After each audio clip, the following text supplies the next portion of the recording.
He's Jeff's attorney.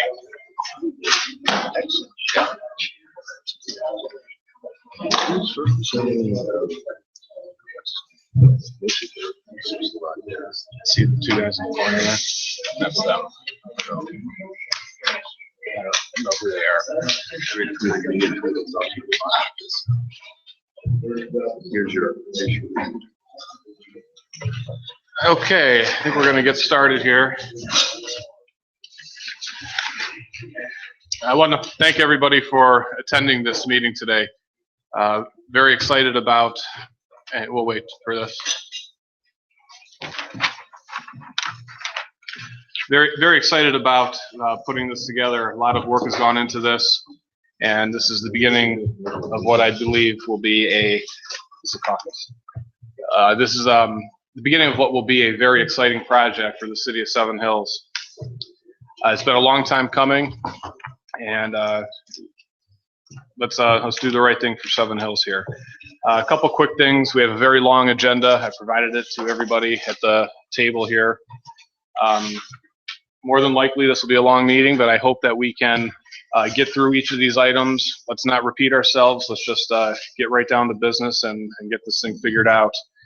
I want to ask Christine Tobin, who is our legal counsel on behalf of the city, to advise us if we get into any kind of discussions that may be considered executive session. If you feel that we're approaching on that, we're going to look to you to determine if it's executive session or not. I also want to mention that this is a city council caucus meeting. The members of council are going to have priority in asking questions and making comments first. Then we'll be going around the table to the planning commission and both development teams and the administration. And I'm going to ask members of the audience to reserve any comments until the end of the meeting. There is a lot to talk about, and we can't get sidetracked today. I just want to make it clear that there are going to be many public meetings in the future regarding this project. There's going to be plenty of time for comment and remarks. But if members of the audience today try to ask questions, I'm going to cut you off because we have so much to get done today. At the very end of the meeting, if it's not too late, we will allow some time for the public comment.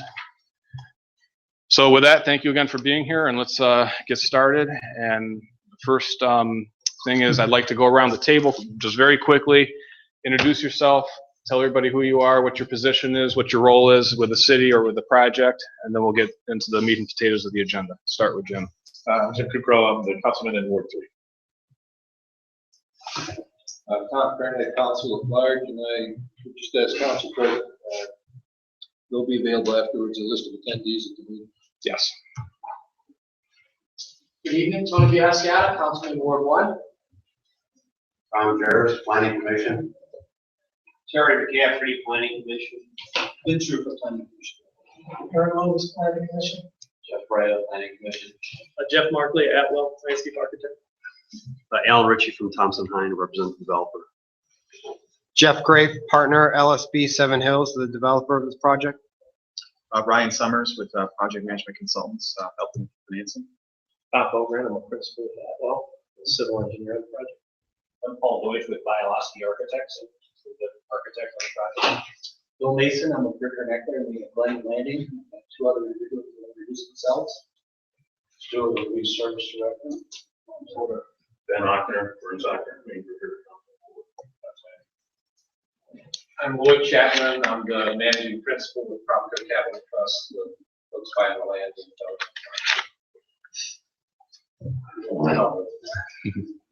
Dan Collins, city engineer. Mark Morrow, I'm the commissioner. Mayor Richard Delacola. Christine Tobin, assistant director of law.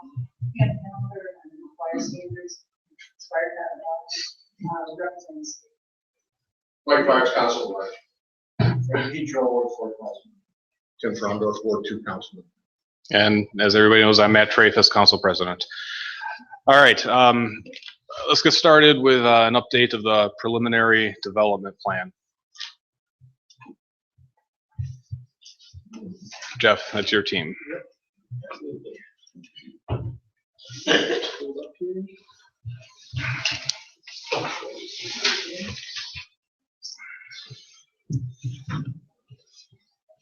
Hopefully it'll come up here shortly. If we need to slide it in, we can. Okay, so for the benefit of the audience and certainly all members here, what you have in front of you is on the 11 by 17 is really a draft copy of the preliminary development plan for the Rockside Crossing at Seven Hills plan unit development.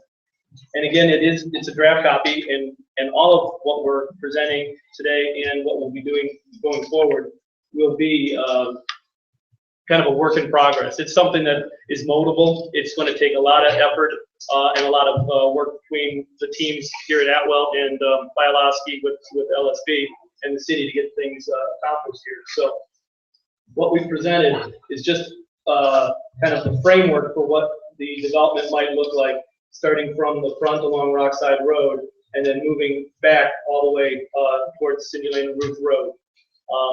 Certainly with Paul, we can kind of go through this a little bit, but again, it's not a locked in stone kind of plan. It is part of the TUD process, however, to go through a preliminary development plan, get that approved, and that is really the roadmap for future development as you start going through the phases. Then you move into a final development plan. But there's some information across the top, and Paul, I think I'll just turn it over to you for that kind of information. Okay, I mean, I think rather than present every line on here, I think let's just talk about what the intent of it is, as Jeff started to talk about. So the preliminary development plan is a sort of an accessory document, if you will, to the PUD, and the intent is that it sets forth the parameters for the project and cross-references really in a lot of ways back to the PUD in particular, talking about what some of the setbacks and the buffers are, sets maximums and minimums in some cases for the development of the different parts of the project. As you can see, we have have it broken up into 3 different zones right now. And this is nothing different than anyone who's seen it in the previous presentations has seen before. It's just represented in a different way.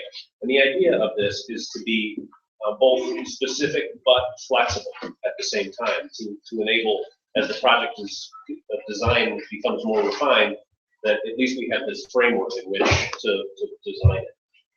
And that goes for programmatic elements of the project as well as site circulation and building massing and things like that. So I don't know if there's anything more at this time. I think, as you mentioned, Matt, we would get much more into details as we get into further public meetings and planning. But generally, that's its intent. Thank you. Anybody on council have questions about this? Really, the focus for tonight's session is I think we see it, is just the process and understanding kind of the pieces that are going into these submittals, so everybody understands it. We think a lion's share of the work will be done at Planning Commission. That's our expectation, and it will not happen at one meeting in Planning Commission. We're absolutely cognizant of that. It will take a number of meetings, both for the CUD ordinance as well as the preliminary development plan. And then it ultimately, hopefully, goes to council, where there's also opportunity for public discussion. So this sees a number of different review processes. That's all I have. On exhibit B, as a dog off a cross view there, it says 3 stories. What is that structure there? That structure, but I should explain the area that you see that's kind of like that pink or salmon color isn't a structure per se. It's just showing the area in which they would be. So the structures there are attached single family homes. Okay, so it says 3 stories. Right, so it's 3-story townhomes basically. If you really look at dig into the details of this, and also in the PUD what's appropriate for each piece of the site, that's what that's representing. If I may, Please. through the chair. The reason we did it this way is Jeff is our client's working with a number of local home builders to develop this specific part, and they have different products. It's very similar. It's going to be very similar to the conceptual site plans that you saw before with the single family attached townhomes configured. Just due to the topography and the natural features on the property, there wasn't a whole lot of things that we could do, but rather than trying to represent, 2, 4, 6, and 8 unit products, single family attached products, there could be all 4, all 4 plexes, or all 4 unit townhomes, or all 2 unit townhomes. It just depends. So rather than represent something at this stage, I think it's important to draw your attention to the top where it says, the use that will be allowed in that area E, C, and D. And then as we move forward and develop come forward with a final site plan, we'll have a more definitive site plan for that area in the way that it'll look in the product that will eventually be built on the property. But the intent is to do single family attached townhome product down there as we represented before. And that's on D, C, and E? They're all the same? Yes. They're all the exact same type of? Correct. So then the layout here in E, the roads and how it's going to be laid out is just obviously not planned yet? So Correct. We've done some conceptual plans we shared with the city. I think we've seen different concepts. It's generally going to be that configuration. Our intent is the boulevard that comes through, or the large, collector road that comes through the site. We want to give that a very urban feel to it, or a neighborhood feel to it. So our thought is to bring the product as close to the right-of-way as possible to give it that neighborhood feel. We want this to be a real neighborhood, with a boulevard cross section going through as the main collector road, and then the product right on the right-of-way line. So, it feels like a traditional neighborhood. And then behind that will be enclaves of attached product as well. Is there a chance to get one of these drawings so we know what we're looking at here? It's kind of hard to see where we're at. Yeah. Thank you. It's not the right kind of weapon, but actually in there, we saw it on the hotel and the next homes. We have a category of the building like all other buildings. What would potentially that be?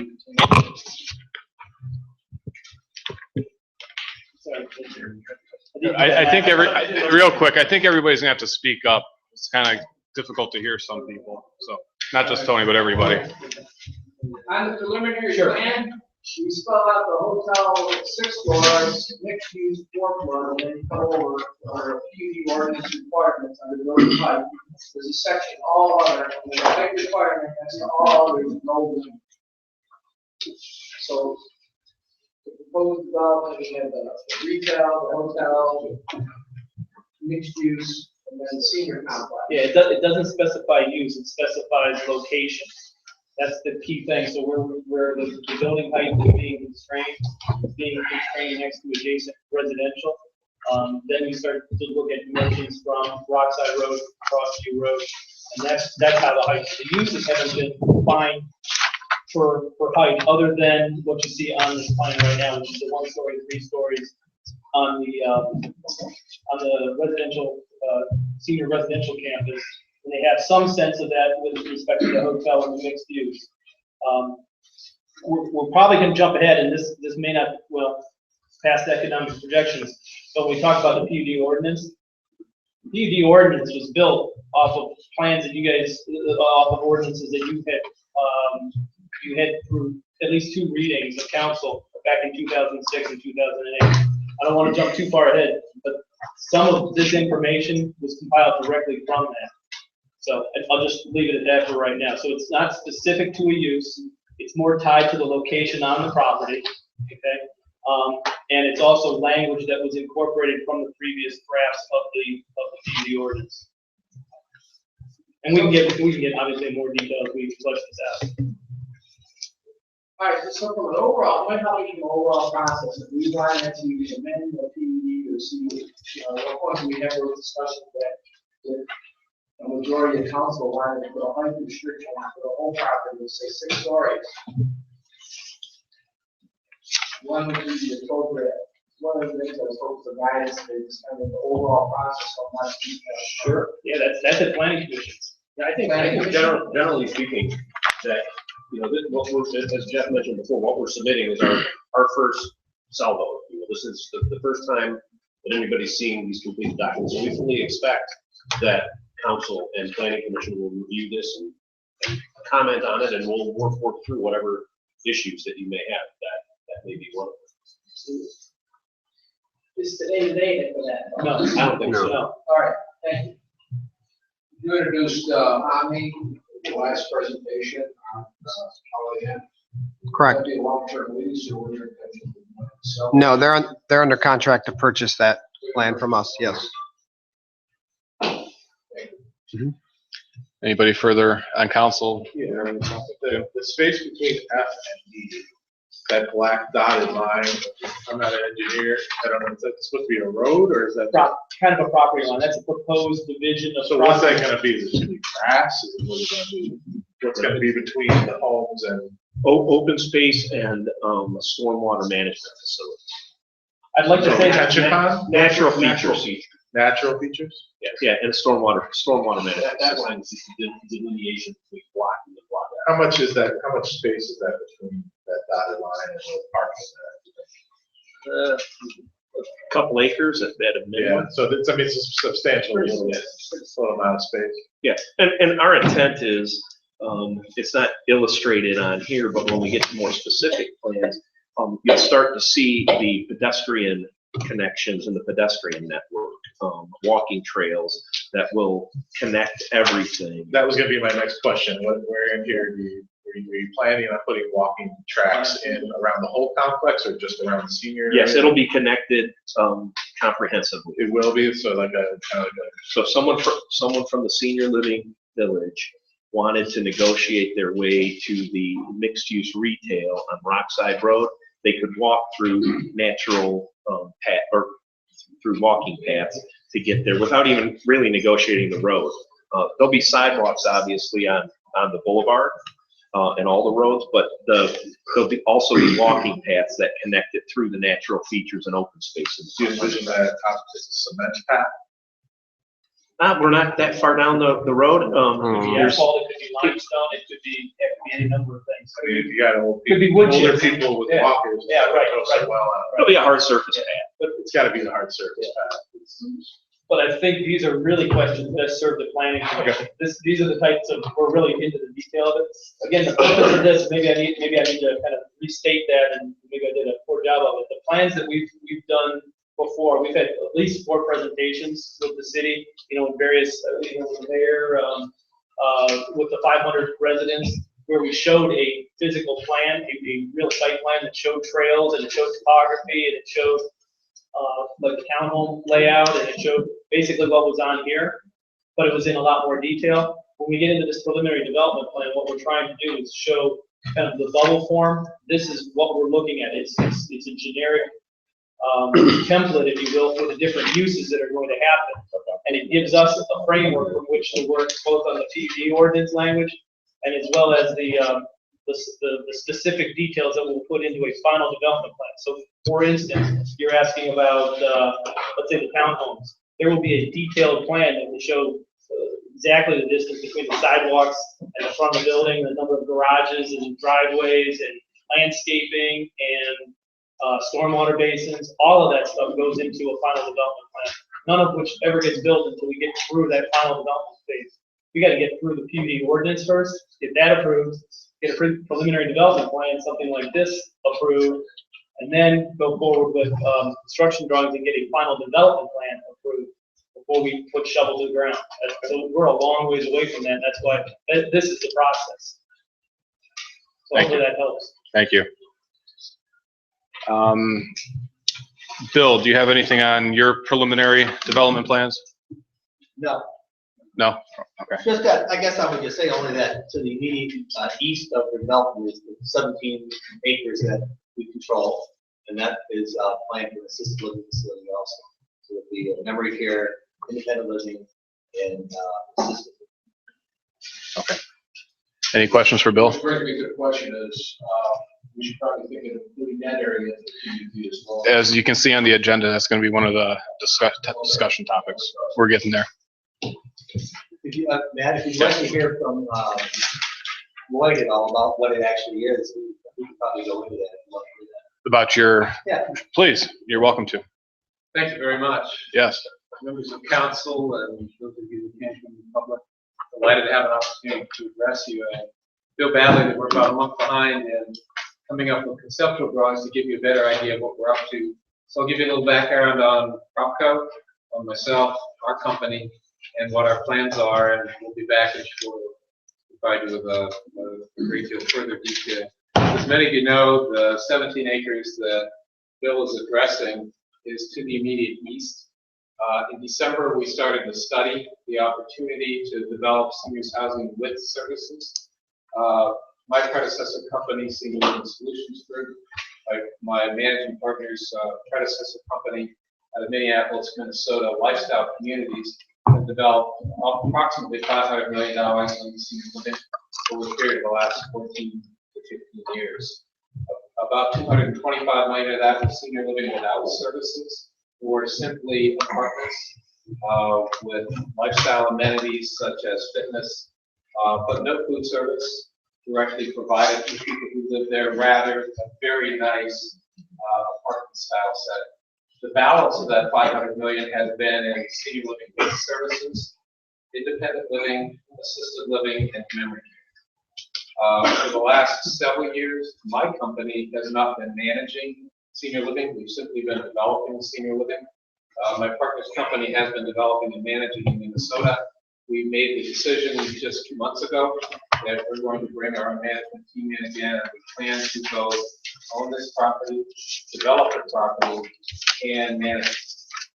We are planning 250 units of seniors housing with services, 50 units of memory care or Alzheimer's specialty care, 125 units of assisted living, and the balance independent living. Independent living as a term is a bit of a misnomer. It actually means that individuals who live there will have an apartment. They will be able to receive meals, recreation, and transportation on site. We sometimes can bring services on a scheduled basis, such as bathing and dressing, to those independent living residents. We find ourselves doing more and more of that on our independent living properties, due largely to the fact that sometimes couples who live in independent living have no desire to move to assisted living. One of the partners is fully capable of golfing each week. The other partner needs help with bathing or dressing, so we bring services to one building. We'll be back within the next 4 to 6 weeks to provide you with something on paper that you can get a look at, and we can begin to work through planning and zoning. We just wanted to let you know a little bit about who we are, what our plans are, and answer any questions anyone may have this evening on a very preliminary basis. We do expect to close on the property by August and have a shovel in the ground by September. And our architects are out of Minneapolis, Minnesota, and we'll have our planners and architects working very quickly. Thank you very much. Appreciate the opportunity to say hello, and look forward to working with you down the road. Thank you very much. Any questions from council regarding that? Tom. Yeah, just so I understand, so as it stands now, we have a proposal now that has senior housing anticipated. We have another proposal that's coming that's going to have basically the same thing. We're going to have a duplication, so the possibility the city could be looking at. We're planning senior housing with services. My understanding is they're doing predominantly senior housing without services. Okay, so both are talking about extended care, both are talking about memory challenge. Am I right? That just, I've only seen preliminaries on both sides. I just want to make sure I understand. On our site, it's the exact same program. Yeah, essentially. It's with services. Two very similar. Are you doing with services as Yes. well? Yes. Okay. I'm delighted to know then that the market's ready. And you guys know that as well as I do. Our market studies were There's been quite a gap in this market for this district.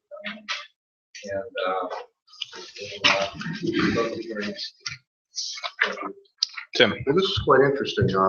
So your market studies, did they indicate that it could sustain two similar projects?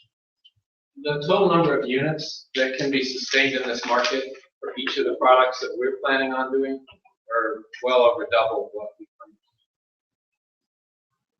Will you be providing us with that market study?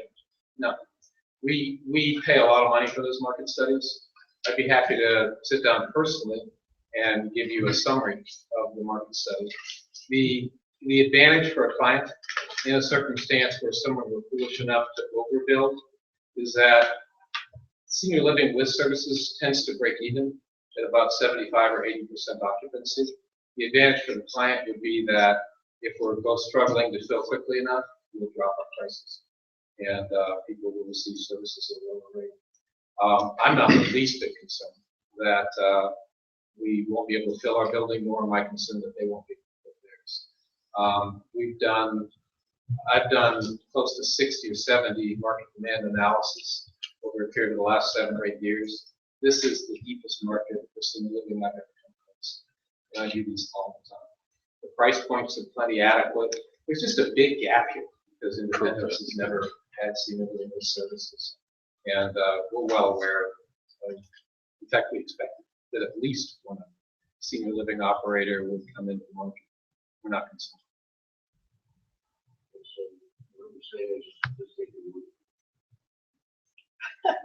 Well, I don't know anybody that spends $50 million on something and then makes their market studies public, because then a third provider might come into the market. But I would say you have nothing to lose. Right.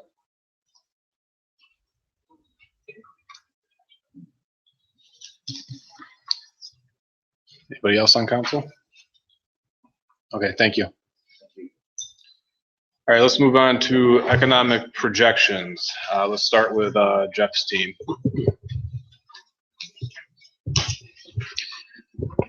Good evening. Again, Ryan Summers here. Happy to be here to present the economic analysis we put together. I'd first like to start off by saying this is a very fluid document. It's going to move up and down as the program and your approvals change what is able to be built here. But we took a high level, what I'll call conservative approach on an initial economic impact analysis. When we undertake a project like this, we look at the market, what the existing taxes are, what the developer's program is, very specific data based on household incomes, Bureau of Labor statistics, census data, and we put all that together to project, if you will, what the impacts of the projects will be. We expect to further define this, and I'm also happy to sit down with any one of you and walk through every assumption down to, you know, the minute detail. But as you can imagine, with a approximately $125 million spend, the impacts are significant to the city, the county, the state, and the federal government.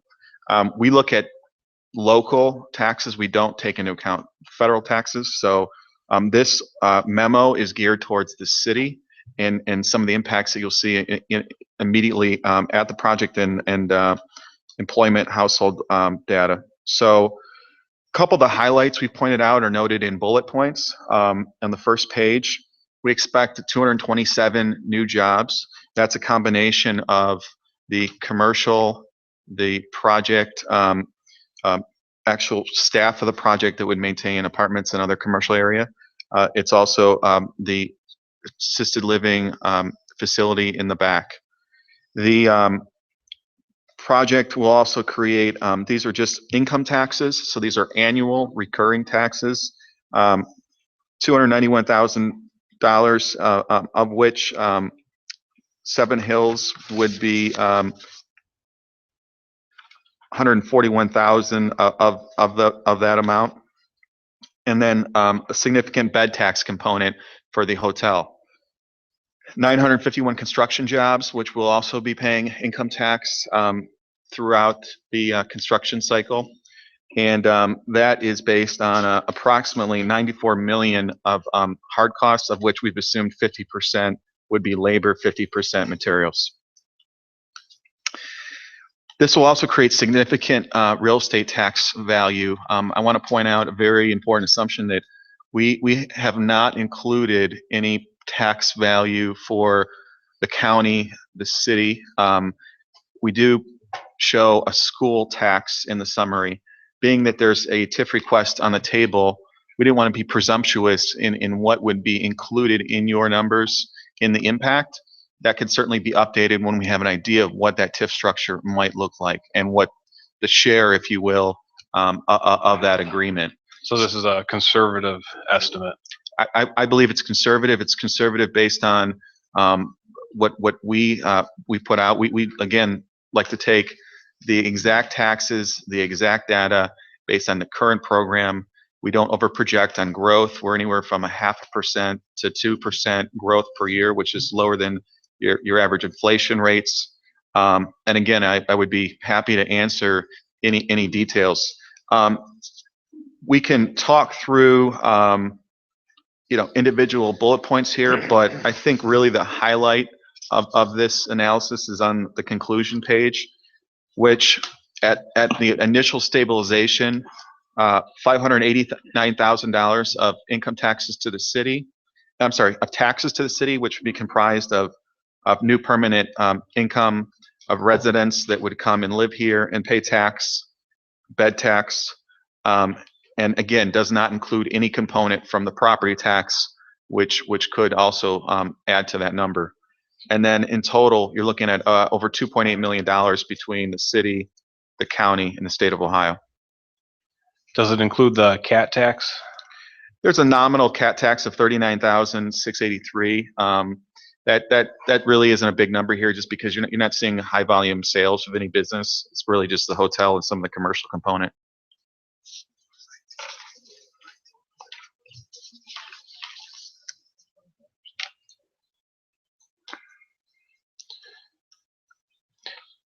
Looking at page 3, this doesn't factor in the 941 of construction, correct? It does not. It does not. We look at both one-time impacts, the construction, all the labor materials that's purchased over that 5-year period, but we really want to focus on recurring, because that's really how you would want to budget going forward fiscally. Certainly the construction impacts are important, but those are one-time hits or one-time pop, if you will. So we really try to break those out. So that estimated 941 would be over 5 years? 5-year period. 5-year period, and along those lines, this doesn't include any indirect benefit. All the construction workers that are going to have lunch and purchase goods and services in the city, all the daytime employment now that's going to be buying things in the city and supporting other jobs. We do studies that model that indirect impact, and it's significant, and it's really what you call multiplier effect. So that 589 may be, 1.5 to 3 times that when you actually factor in all the people that are going to work here, pay taxes here, and then also buy goods and services.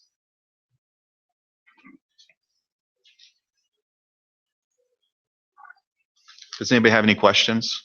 Yeah, can we identify the percentage of which of these is going to make the most tax for us, for the city? See what I'm trying to get to?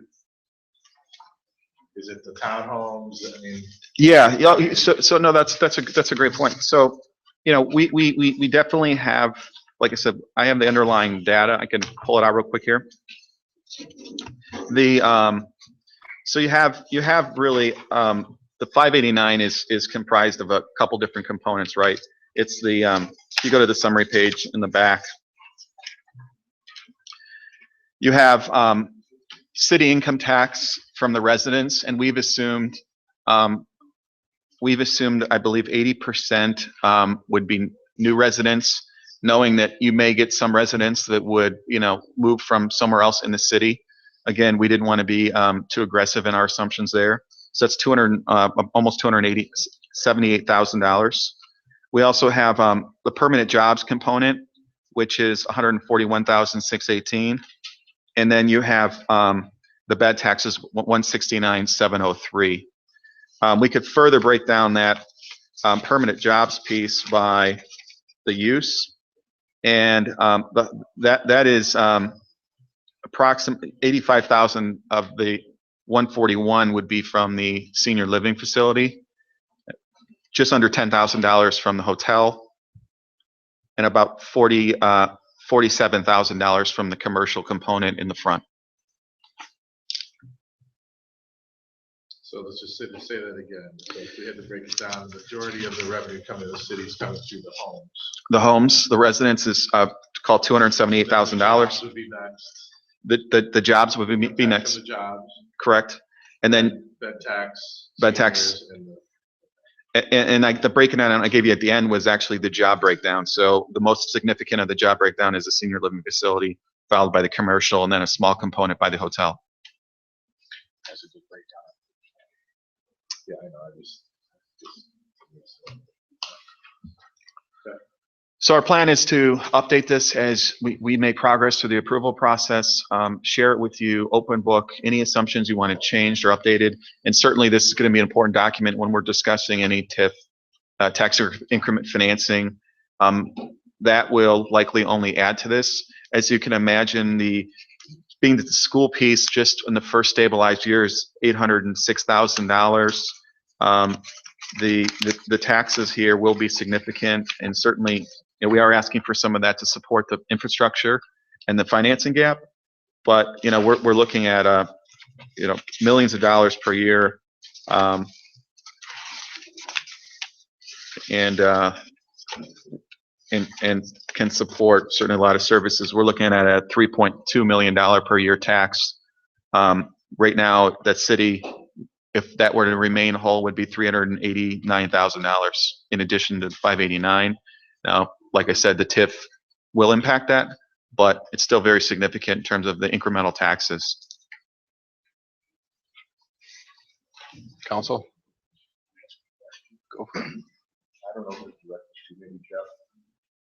But getting back to the Valpo market study, do your market numbers agree that property could sustain double what that projection is of 250 units in a elderly care campus? I heard the first part of it, but I didn't. All right. Just repeat what you said. Okay. I'm sorry. You've done a marketing study, no doubt. That's correct. Okay. Does your marketing study agree with what the Bobco representative said, that the property could sustain double what they're proposing, which is 250 units? That would be 500 units on an elderly care campus, given that these are both providing the same level of service. So according to Omni, who's the purchase contract holder on our back 20 acres for their project, Omni Senior Living, they have told us that their market study does not show that. Can you share with us? Nah, never mind. Yeah, I haven't seen the study myself personally. Okay, your numbers don't agree. That is Their correct. Omni's numbers do not agree. That is correct. Would you consider providing that to us? I can ask them. It's not my market study.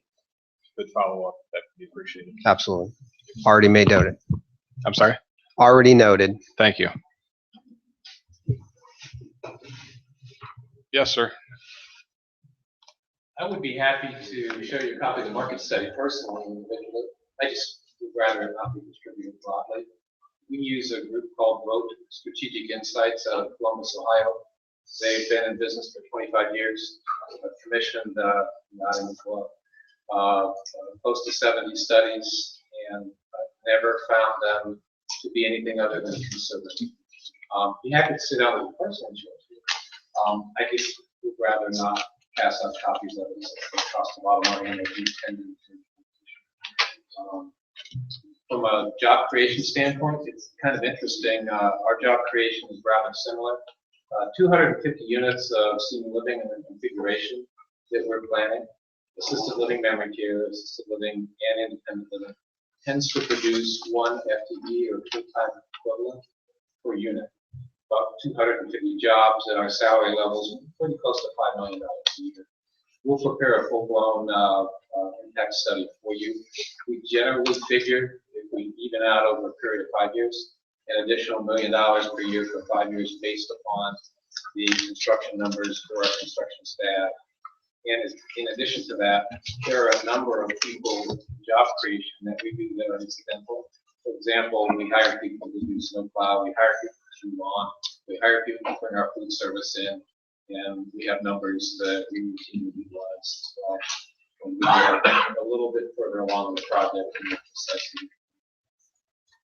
Thank you. Thank you. Anybody else? Sure.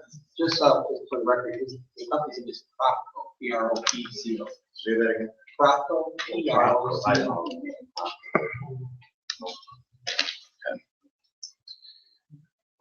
Council, planning commission, anybody?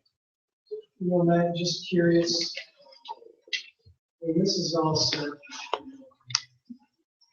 the cost to the city just plow the streets, police and fire, maintenance, students issues. Is there a, when the PMC writes this report, is there a way that we can, it would be for both projects, what the cost would be, so we could try to get a feel for really what the economic impact of construction and maintenance would be. The net revenues may be associated once the project.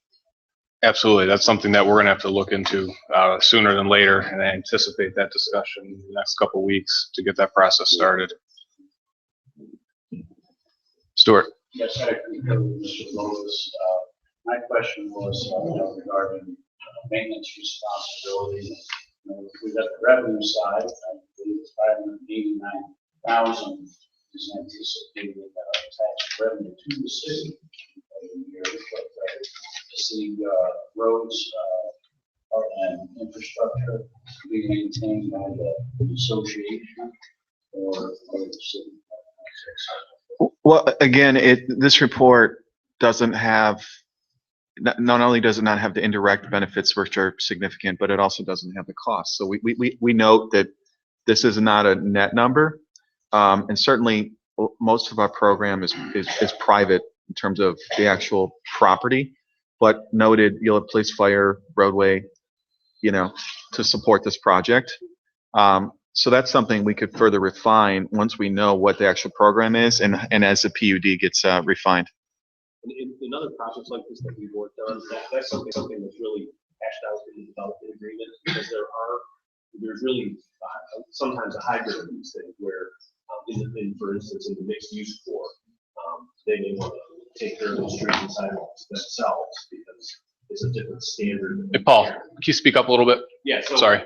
No problem. So in some projects, there's sort of a public-private partnership in who maintains what roads and things in there. And so, for instance, at Proctor Park, the main streets and the sidewalks are cleaned and dealt with by the developer because they have a higher standard than what city might have otherwise because of the nature of the visitors that come there, and it's a shopping district, all that. So again, that's really something that I think is, while the dollars and cents of that are important, I think that's really a development agreement level conversation. This is directed at Stuart. Would be fair to say that we could project an estimate based on the number of miles that might be required? Yes. And I would assume safety folks would be the same. I would say miles or population and so on. Anybody further for LSB on the economic? Question for the developer, LSD. Are there all dedicated streets in this setup? Are you anticipating HOAs? How are you guys going to handle the street? Well, as far as the mixed use portion of it, kind of what Paul spoke on, and we could work through that during the development agreement, it would probably be our intention. We want to take care of the sidewalks there because of slip and fall liabilities and the drive aisles. and things of that nature. As far as the main road going through it, the spine road, that may revert back to the city and their plowing techniques. The attached home communities, I would suspect that whoever that builder may be would set that up as a homeowner association related type of cost and expense. And Omni obviously would take care of their property starts at the circle. Their driveway starts at the circle, so that's all private drive to them. So they'd be maintaining their own parking lots and private drive. The reason I was asking, I know there are HOAs that just have dedicated streets and others where the responsibility of the board of directors. So I didn't know what your scheme was or how much of mileage would have to be considered. So I guess we know that we get closer. Absolutely. As Paul indicated, some of these things will be addressed in the development agreement. But conceptually, the thought, if you look at the thing, the traffic circle here was a roundabout, and the spine road through here that connects to Lombardo, and this proposed road here, and this proposed connection here. Conceptually, we've developed those as public right-of-way. So they'll be designed and constructed privately to public standard and then dedicated to the city for long-term maintenance and care. Now, in the development agreement, because of the nature of this road, it's going to be a very high value road with landscaping, bump outs for pedestrian seating and communal gathering areas, antique street lights, those types of things. I would imagine that a lot of those amenities will be addressed in the development agreement that the developer or the homeowners association would take care of. But the long-term maintenance of the right-of-way would be dedicated to the city. For that, the senior care facility, private roads, all in here, we envision this, the hotel, and here that's all private property, parking areas that would be dedicated. The internal circulation roads in this E area here, same thing, private roads that would be owned and maintained by the homeowners association for each one of these pods of attached single-family homes. Conceptually, that's the way that we've configured it. Yeah, where we're starting with as we move through the process and there's a series of negotiations and final site plans that are developed, and the city engineer will weigh in, and service director and building committee and planning commission, all those things will be refined at that point.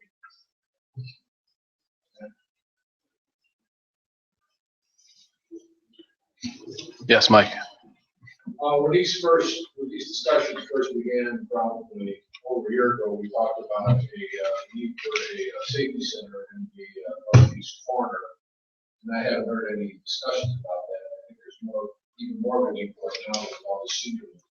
Is that still on the table? Or?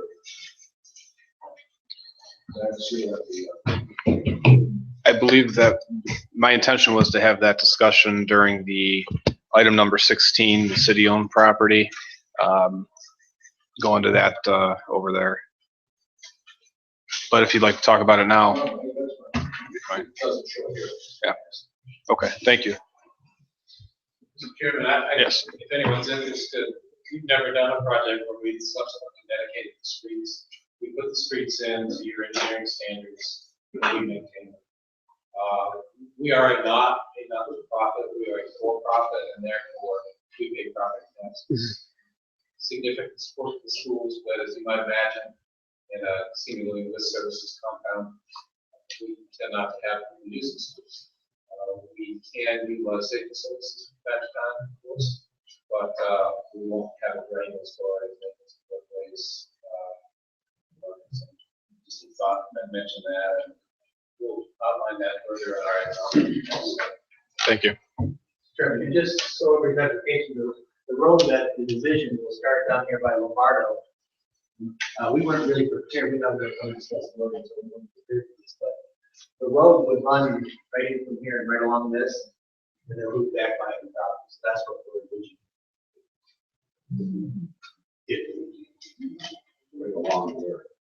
Right. OSB property. Right here, yeah, right on the border, right in this area here, all the way in here in the Lombardo area, like this. And then loop back this way. Look at Independence. Independence is over here. So both developers would have access to that road. Yes. And I'm sure it's, it will move along and tie into an easement we have going across into Independence and Pine Oak Creek Boulevard. That's what we envision. Okay, thank you. Any further questions for Jeff's team on economic projections? I have a question for Mr. Mason. Go on, Tom. Mr. Mason? Yes, sir. You said it's gonna run along and go to an easement you have. Is that the easement that was discussed at the Independence Planning meeting yesterday? Correct. Did it sound like Independence was willing to say they could do anything there? This is very preliminary. We, as part of purchasing the property from First Energy, they had an easement, a 60-foot wide easement that went from the property on Independence's western border, which is Seven Hills, to Oak Tree Boulevard. I discussed the easement and the road with the owner of that property earlier today. Obviously, he wasn't very happy last night at that meeting or the night before the meeting, but we've had a discussion. We're meeting next week, and I'm sure we're going to be able to work through the issues. But you don't really have an easement right now. No, we haven't even. Absolutely. The easement travels with the land. When we close next month on the land, there will be an easement that runs through Independence and into Seven Hills. And we will use that to create a road. Okay, thank you. Ryan or Jeff, anything further on economic projections? I mean, if you want to wait, or I could speak a little bit on the safety station. It was on plans, but it keeps getting moved around because we really don't know where it's going to go, but we do recognize it, and we will offer up land or possibly the construction of it if the TIF funding is high enough. And we've even talked about, can it be tucked into the parking garage and have more of a presence at the front end at the mixed use site. So it's definitely up for discussion, and it's something that we're more than happy to address. Thank you. Okay, Bill, do you have any economic projections?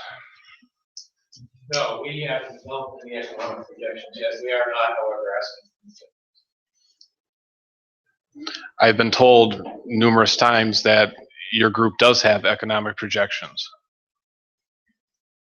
We have preliminary economic projections, but I didn't bring anything with me today to hand out.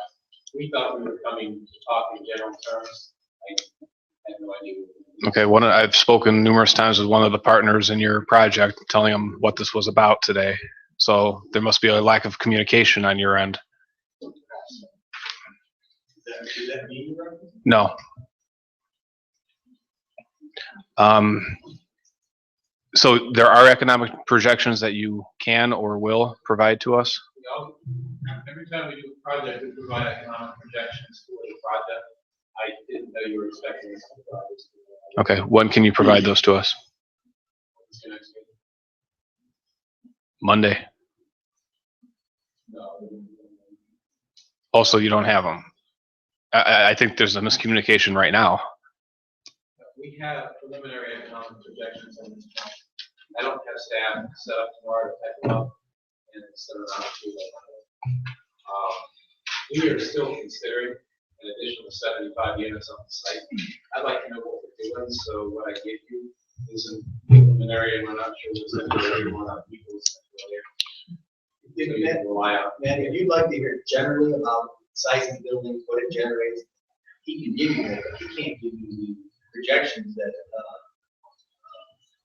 Ryan just did. I mean, we need first to know what we're putting in. By size, how many units, and then probably going to do that. we're not taking those. Okay.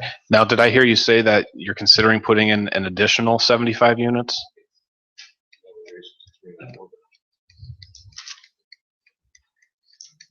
Obviously, if it doesn't get approved, we won't put it in, but we are considering whether or not an additional 75 units are going to be placed. So a fourth building? A fourth building? Yes. We Okay. have not market studied that building yet. Okay. And one of my partners was here yesterday. He's done that type of building in tandem with these kinds of projects 23 times. And he said, gosh, maybe we should consider this. So we're a bit behind from a timing standpoint, planning standpoint. We're not behind from a cash availability to do projects. You know, we'll ability to close on the property. Get shoveled in those offices. Thank you. Thank you. Okay. This will probably be, go on, Tom. The letter to the company, Lansong's proposal, Lansong's drawings that were sent to the planning commission back in March, references $5 million in expected wages from that project. Mr. Mason, 2 weeks ago, I think you said $6 million in wages from that project. How did you guys base those numbers? How did you guys derive those numbers? The 5 million are direct from employees that we work at the facility. The additional million are indirect wages for people who provide services for the facility, such as laundry and linen, such as food service delivery, such as maintenance of the property, and we have numbers with that will provide you with detail and present our. So there are millions of outside services that. That's correct. Not necessarily that come from Seven Hills. You mean not necessarily for people who are sitting at a desk in Seven Hills who draw income from their paychecks? No. They may or may not be companies based in Seven Hills. Are you just generalizing wages? I'm interested in wages at Seven Hills, right?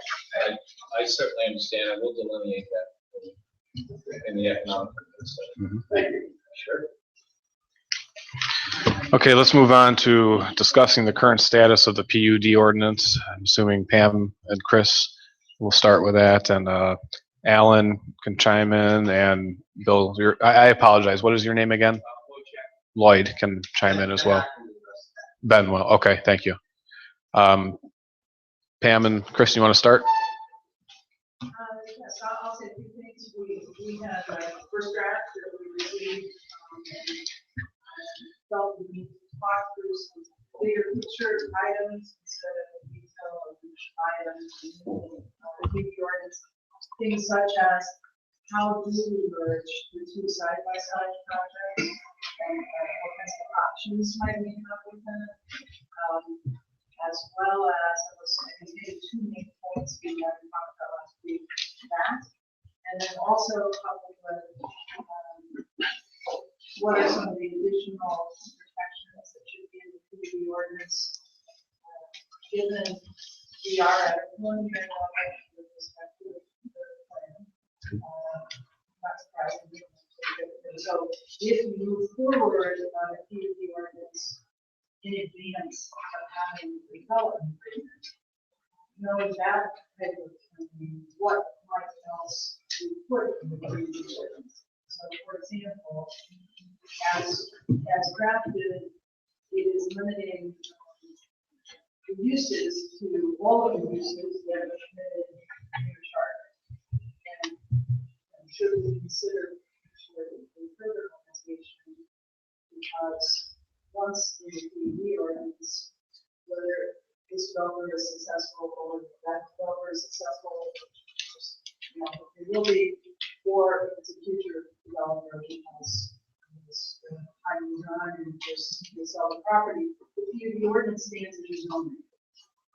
So you can control the uses through the ordinance, or you can control them action.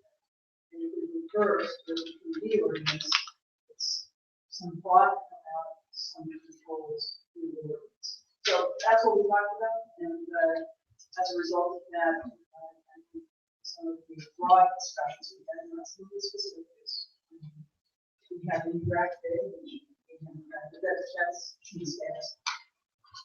Right, I can certainly say that, from the developer's standpoint, those concerns that Pam and Christine raised at what I would call a very productive meeting last week, we're absolutely amenable to addressing in the PUD ordinance in terms of, what happens if one of the developments doesn't go forward, having, appropriate protections to the city as to what they expected. That would be in the PUD ordinance. And I guess, go ahead, I'm sorry. Alan, why don't you run through what you passed out real quick and let us know what the major changes were from what was originally submitted to this. Okay. Maybe I step back real quick and just kind of say, in order to say where we are right now today, maybe we step back and say, what's the work that needs to happen for us to get from point A to point B? I think Jeff's laid out kind of the process. First, thing that will happen is we need to get this PUD ordinance introduced so we can start discussing it, and that will be the first thing that gets passed. So one of the councilmen asked about some of the restrictions that are on the preliminary plan. Those restrictions are going to be discussed and set forth in the PUD ordinance. So that's still yet to be determined, and that'll be happening over the next couple of months to get that finalized. Once the PUD ordinance is passed, and some of these things will run together. Real quick, we're touching on agenda item number 8, which is fine, but I want to leave this room with our attorneys and your attorneys and every attorney in this room agreeing what the timeline is, so we have a set of guidelines to go by. And I think that's incredibly important that everybody in this room's on the same page. Tony, you have a question? Concur with the timeline. There's nothing else we accomplished today. We all need to be on the same page marching forward. So I'm going to keep it specific to our fourth agenda item here. Discuss current status of the PUD ordinance. I think that brought up a good point. We were handing the beginning of the meeting revised. I'm not sure the revisions are in there, but I don't want to leave big ticket items to chance. So I'm just going to have it added here, and then I'm going to be looking for a legal counsel to tell us what risk we have if PUD goes on the agenda Monday for first reading without these big ticket items if they're not addressed in here. So, these are all concerns. I'm in Ward 1. At least I'm looking at it, maybe 2/3 of the project people in Ward 1. Still a residential neighborhood around there, so I'm addressing their concerns. First and foremost is the vehicle to restrict the number of streets cutting through to cross the PUD. And I'll just point down here. There's also concern historically in my neighborhood with the percentage of property that will be owner occupied. We understand from your presentation the high quality apartments that you're proposing. But the next thing there is, how do we limit the mix of use? It was brought up by one resident. What happens if the hotel's not built and that becomes an apartment? So I'm looking for, how do I safeguard the city interest? Because that's also a big revenue driver of the hotel. Is the preliminary draft of the PUD, is that what we should adjust the sewer flow? We're putting a pretty huge development that I hope we find a way to make it work, because it's a great thing for Seven Hills. But potentially, is that sewer going to be routed into a 40-year-old development? We all know we need to do study on traffic to understand what the impact will be. And then my last question, I can do a time frame, but that's agenda number 8. So if these matters aren't agreed upon today, of course, how they will. The question is to determine if this goes to reading, what's the risk to the city if these are not addressed, putting it on the agenda before these matters are agreed upon. When I talked about our meeting and points we discussed last week, and we talked about more than just one mention, but they were the main points we talked about. Pam, can you speak up a little bit? Can't hear you. Can't hear anything, man. People all have to speak up. It's not fair to Jack, excuse me, Jack, we're trying. I understand. Okay, fine. Hey, Stuart. You know, we Handheld are in there? residents of the city. Jack, We'd you're- like to be included. And I Thank said, you very much. I said, I'm gonna address that. Thank you There's very gonna be much. plenty of opportunity for discussion about this entire project. This is not the We time. can't hear that, so we can't discuss it. We have And a handheld mic. Let's get it. I mean, come Sure. on, Matt, be fair, you know? Let us know what's going on too. We're trying, Jack. It's behind Christine on the dais.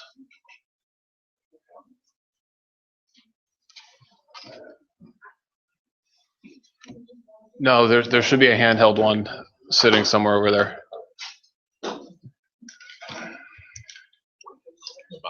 I think there's a button on the bottom.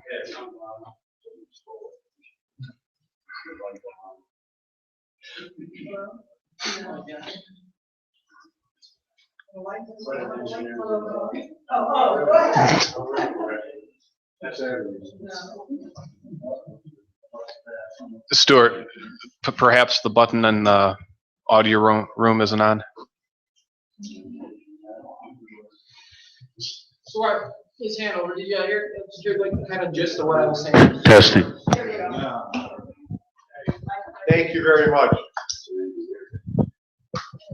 So the point I was going to make is there are a lot of other issues that we have, a lot of other concerns and comments we have on the PUD ordinance that we haven't even yet discussed. It's a complicated document. It's a very important document, I think, for the city. If I had, my first choice, I don't think there's just one way of doing this.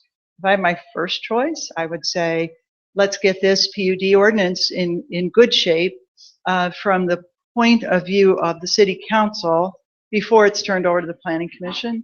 Now, I think there's certain things, and certain things that are in the purview of the planning commission, perhaps more than in city council. I wouldn't want to draw those lines specifically, but for example, things like the setbacks and the buffers and height limitations and those types of things that they may normally look at.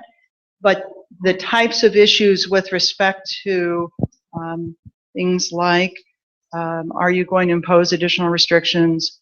Are we going to require a two-step process, preliminary master plan, as we discussed, then a final master plan, and how do we set that forth? How do we bring in the second development expansions of the area?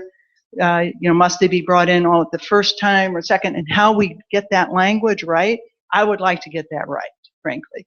Now, first, one way of doing that is before it's referred. Because once it's referred, you're on a time limit that's affecting you. I mean, so this is an important document for you, and you're putting yourself on a time limit. Another way of dealing with it is to refer it, even though it's known not to maybe be in a form that you're comfortable with, knowing that there will be further amendments, and have those amendments made, during the planning commission review, and have it be part of planning commission recommendations back to city council. I mean, I think those are really the two ways of proceeding, with the second point being you're under a time limit, and it's a little unusual to have those kinds of maybe recommendations on some of the points I'm mentioning between council and planning commission, but perhaps workable if that's the will of council. So, Chris, I agree. I'm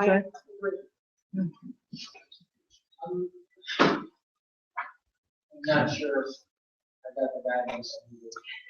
Yeah, well, You said there's two plans well, in there denied land on an attorney. right. They're completely opposite of each other. So what's the risk of going with the second option as opposed to the first option being before we agree upon all these things? Then refer. You mentioned there's a timeline. It's what's on the clock. Right, and ultimately, if you're not comfortable with that recommendation that comes back from the planning commission, you can reject their recommendation, so you still have some control. So my basic thought is, I feel like we have a very preliminary, I haven't read the second draft, but we have a very preliminary PUD ordinance that's not fitting our agreements or our circumstances, that needs to be cleaned up. That's my concern. So I prefer to do it earlier rather than the second stage. But when I said either way could be done, although I mentioned the preference on the first, I'm saying the end product is what is important. And I think under either scenario, we could end up with the same end product. Yeah, and I would agree with that. I think the one thing to keep in mind is once a time frame does get initiated, it's a time frame that applies to everybody. So it's not just that the city has a time frame placed upon it, the development team has a time frame placed upon it as well. And so everyone's working together. Explain the time frame once the process starts. Well, I'll just take a quick shot at it. Really what we're talking about are a couple of things. One is a TIF or a PUD ordinance needs to be passed. So there is an ordinance approval process set forth in your charter that requires, I think once it's submitted to planning, there's a 30-day time period, and then there needs to be a recommendation back to council. Right, and the ordinance itself has things like the height restrictions and some of these other restrictions that we're talking about, which, you know, I think we're all ready to roll up our sleeves in the next couple of weeks and get done. Things that relate to some of the items that you addressed, you know, I think it was access and some other things. Those are things that are going to be addressed in the preliminary plan approval. So this document that you're talking about is use and density. This will get approved, and this is very general. If you look at, like, for example, this preliminary plan for Crocker Park, this looks almost identical to the preliminary plan at Crocker Park. Obviously, you can see what actually got built there. And that's because in the final stage of this process, before you start building anything, you're going to go through a final site plan process that's tied back to your existing code. You're going to go through a very similar process for site plan approval. And when each one of these buildings gets developed, you're going to have that opportunity to raise all those concerns. Bigger concerns like traffic and utility issues and those kinds of things will get addressed at the stage of approving this preliminary plan. So those types of issues will come later. The ordinance we're talking about now and just that process, you know, I agree with Pam that, you know, there's two ways to do it. I think that the second way, I don't think that there's anything stopping Planning Commission from raising any of the issues that we're talking about. Frankly, it would be great if we had the time to work on it and work on it and work on it and get it perfect and then submit it. That would be great. But unfortunately, that's not the way development overall works. I mean, there's a ton of money that's about to get spent in the next 30 to 60 days in order to make this process go through.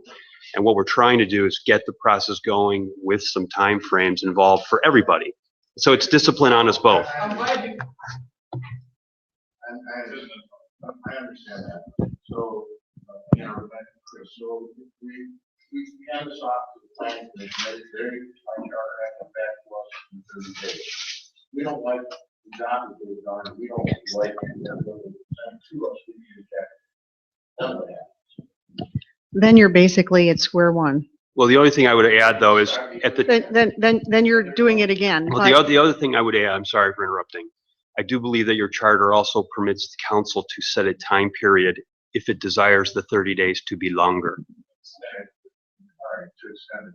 My question now goes under the planning commission. Are you, as a commission, prepared to do the hard work that's going to be necessary, you know, let's say within 30-day period or extension?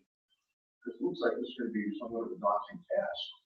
So not overwhelming, but it's going to be, it's daunting and it's going to be very important. 30 days is very limited. So I would actually prefer that the first method that we discussed, where as much as possible is already worked out for an extended period of time. I'd be interested in extending that period of time so we can process. What would be reasonable? I don't know. 2 months. Yeah, it all depends on when we get it. You know, the reality of this is, you know, the time frame in which we receive it is a fact. We have people out of town, summer, not around, things like that. So when we get it is going to do that. Vince, you say you prefer legal counsel action one. Correct. Where it must be hammered out. Would that slip? Would you be looking for counsel to hammer out as much as specific as possible, or was this your group doing that? No, I think the PUD has to be best by council first. Okay. So then it comes to us for our review, but I mean, I think you have to have a relatively strong, finalized. If I may, I think it has to be read by council and it has to be submitted to planning. I think a lot of the issues that need to be addressed are actually planning issues.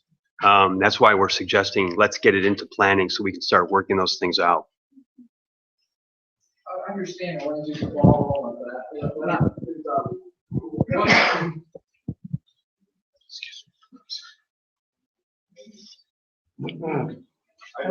Yeah, I mean, You mentioned,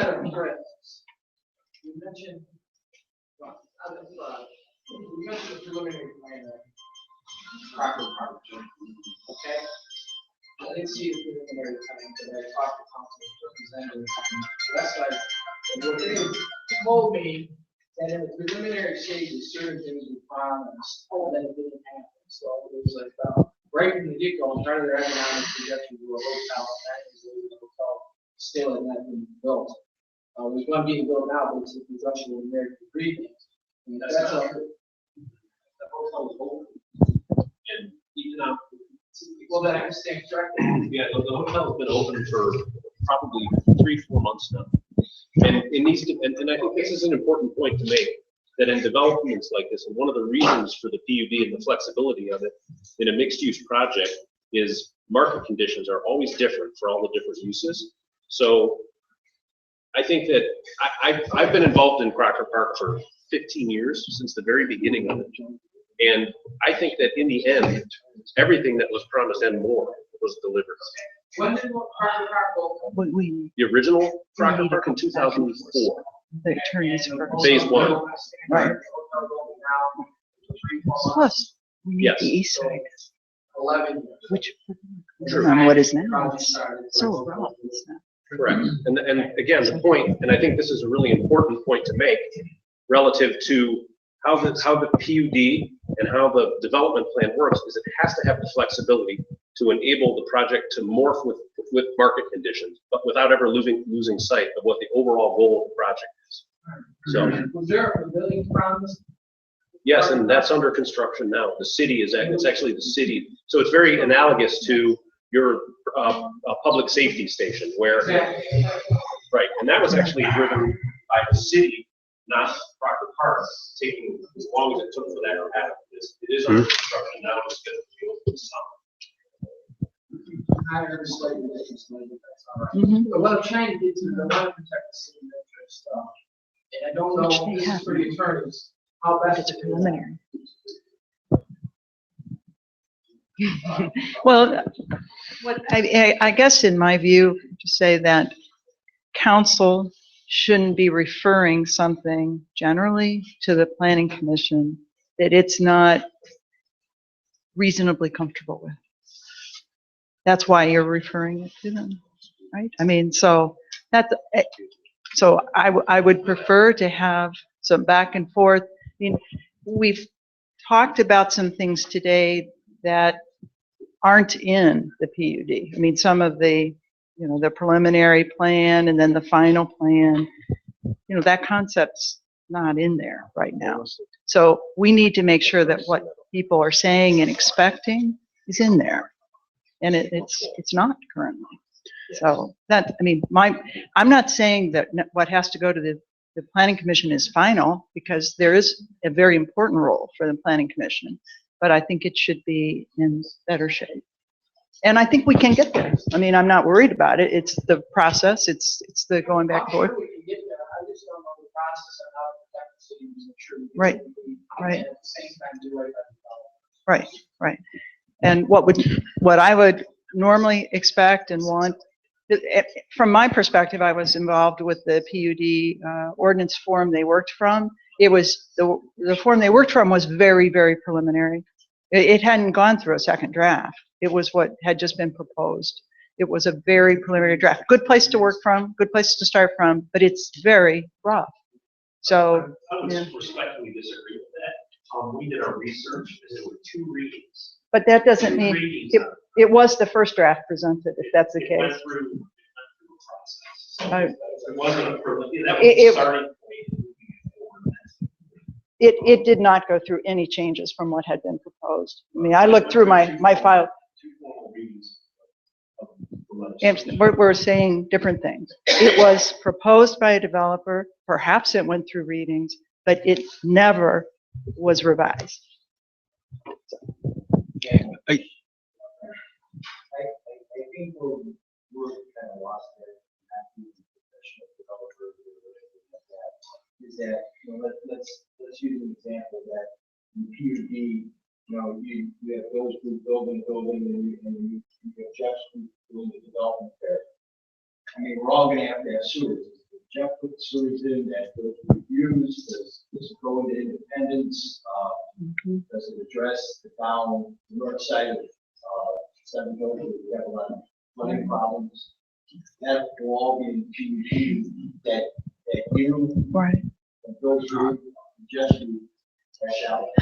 Let me explain, I think, consistent with what you said before. There's a difference between the PUD ordinance and then the master plan that's submitted. So the PUD ordinance should require that the master plans have sufficient detail to show what is proposed with respect to storm management, with respect to sanitary sewer, with respect to the road access, buffers, all of those things, right? It's not really the PUD ordinance will just say that a master plan needs to be submitted and show, how they're dealing with that. And then the planning commission, so you have two different things. You have the PUD ordinance, and then you have a master plan that's submitted. The master plan will have the detail specifically showing for that plan development on a first preliminary basis, but then a final basis, how those in that the as it's developed. As you know now how it's going to be developed. So where the sewer, how the flow will work and how the water will be, At least for me, so I'm not understanding it. Who's going to do that? You, the developers, both of us, or is that coming from the city to tell us how we want it built? Or who initiates? I think the PUD ordinance, this is my take on it, the PUD ordinance is a city ordinance that should be exactly. A master plan is something that's more, to me, in the normal purview of the city building commissioner, engineer, planning commission, to look into some of those specific details.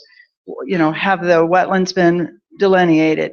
Do you have a traffic study, and how do we feel about that traffic flow? How are you dealing with your parking?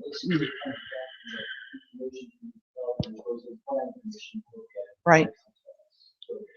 When it's a master plan. It's very similar to what happens now. Right. It's very similar. It's very similar to what happens now. All a PUD ordinance really does, it describes use and where use is permitted. When it comes time to actually build, the process that you have today for when someone brings in a site plan for a piece of property, to when they're going to actually, where they're going to put the landscaping, where they're going to do that kind of stuff, that happens in phases as things are built. The PUD allows flexibility for the developer to respond to market issues. So when they're ready to, for example, do the attached homes, when they're ready to do that, they will bring a site plan that meets the city's current site plan requirements. The issue that we have right now is that this PUD is not correct. Well, what I would say on the PUD is there's a couple of issues that we discussed that we can hash out that are not in this document right now. We've only discussed some of the issues. Now, there's other issues to be discussed that aren't related to the ordinance. There's development agreement issues. So, for example, this preliminary plan that we have up on the wall reflects part of the city property being developed. That's something that the development agreement is going to have to address. Those are details that will come as we go through the process. So how we're going to deal with maintenance of the roads, how we're going to deal with the TIF, all those kinds of things come in the normal course. They all come in the normal course. We're never going to have them all agreed to in advance before this thing gets submitted in from council to planning. So I get back my question. I answered a little bit. You gave us a new PUD. Do you have a time frame when this will be done? Or, I mean, you're gonna tweak this too? This is the main thing we're talking about tweaking. Okay, and then. Yeah, so, And then you guys are gonna get a hash out between this. Right. And then we're gonna come to us and then we're gonna vote. you will refer it to Planning Commission. And then Planning Commission will also review it, because in there, it has quite a lot of things that a Planning Commission would normally look at, such as height restrictions, setbacks, buffer zones. Maybe I misunderstood, but wasn't there that we had to have a meeting on this? That's your refer, city council refer, that's the referral. That's the referral. So if we, I guess I want to answer back to sort of who does sort of like city council and city. It's your PUD ordinance. It's not the developer's PUD ordinance. It's your ordinance.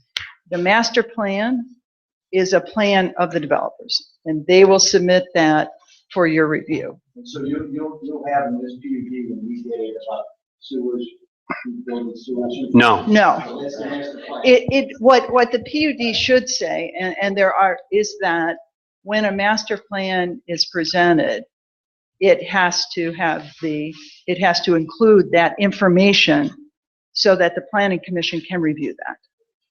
That's, okay. So it can't, at this point, at any point, not whether it's this development or otherwise, the PUD ordinance is supposed to be dealing with any development that happens, whether it's right now or whether it's expanded in the future. So, Are you close on this? no, that's my point. No, we've talked about big picture issues.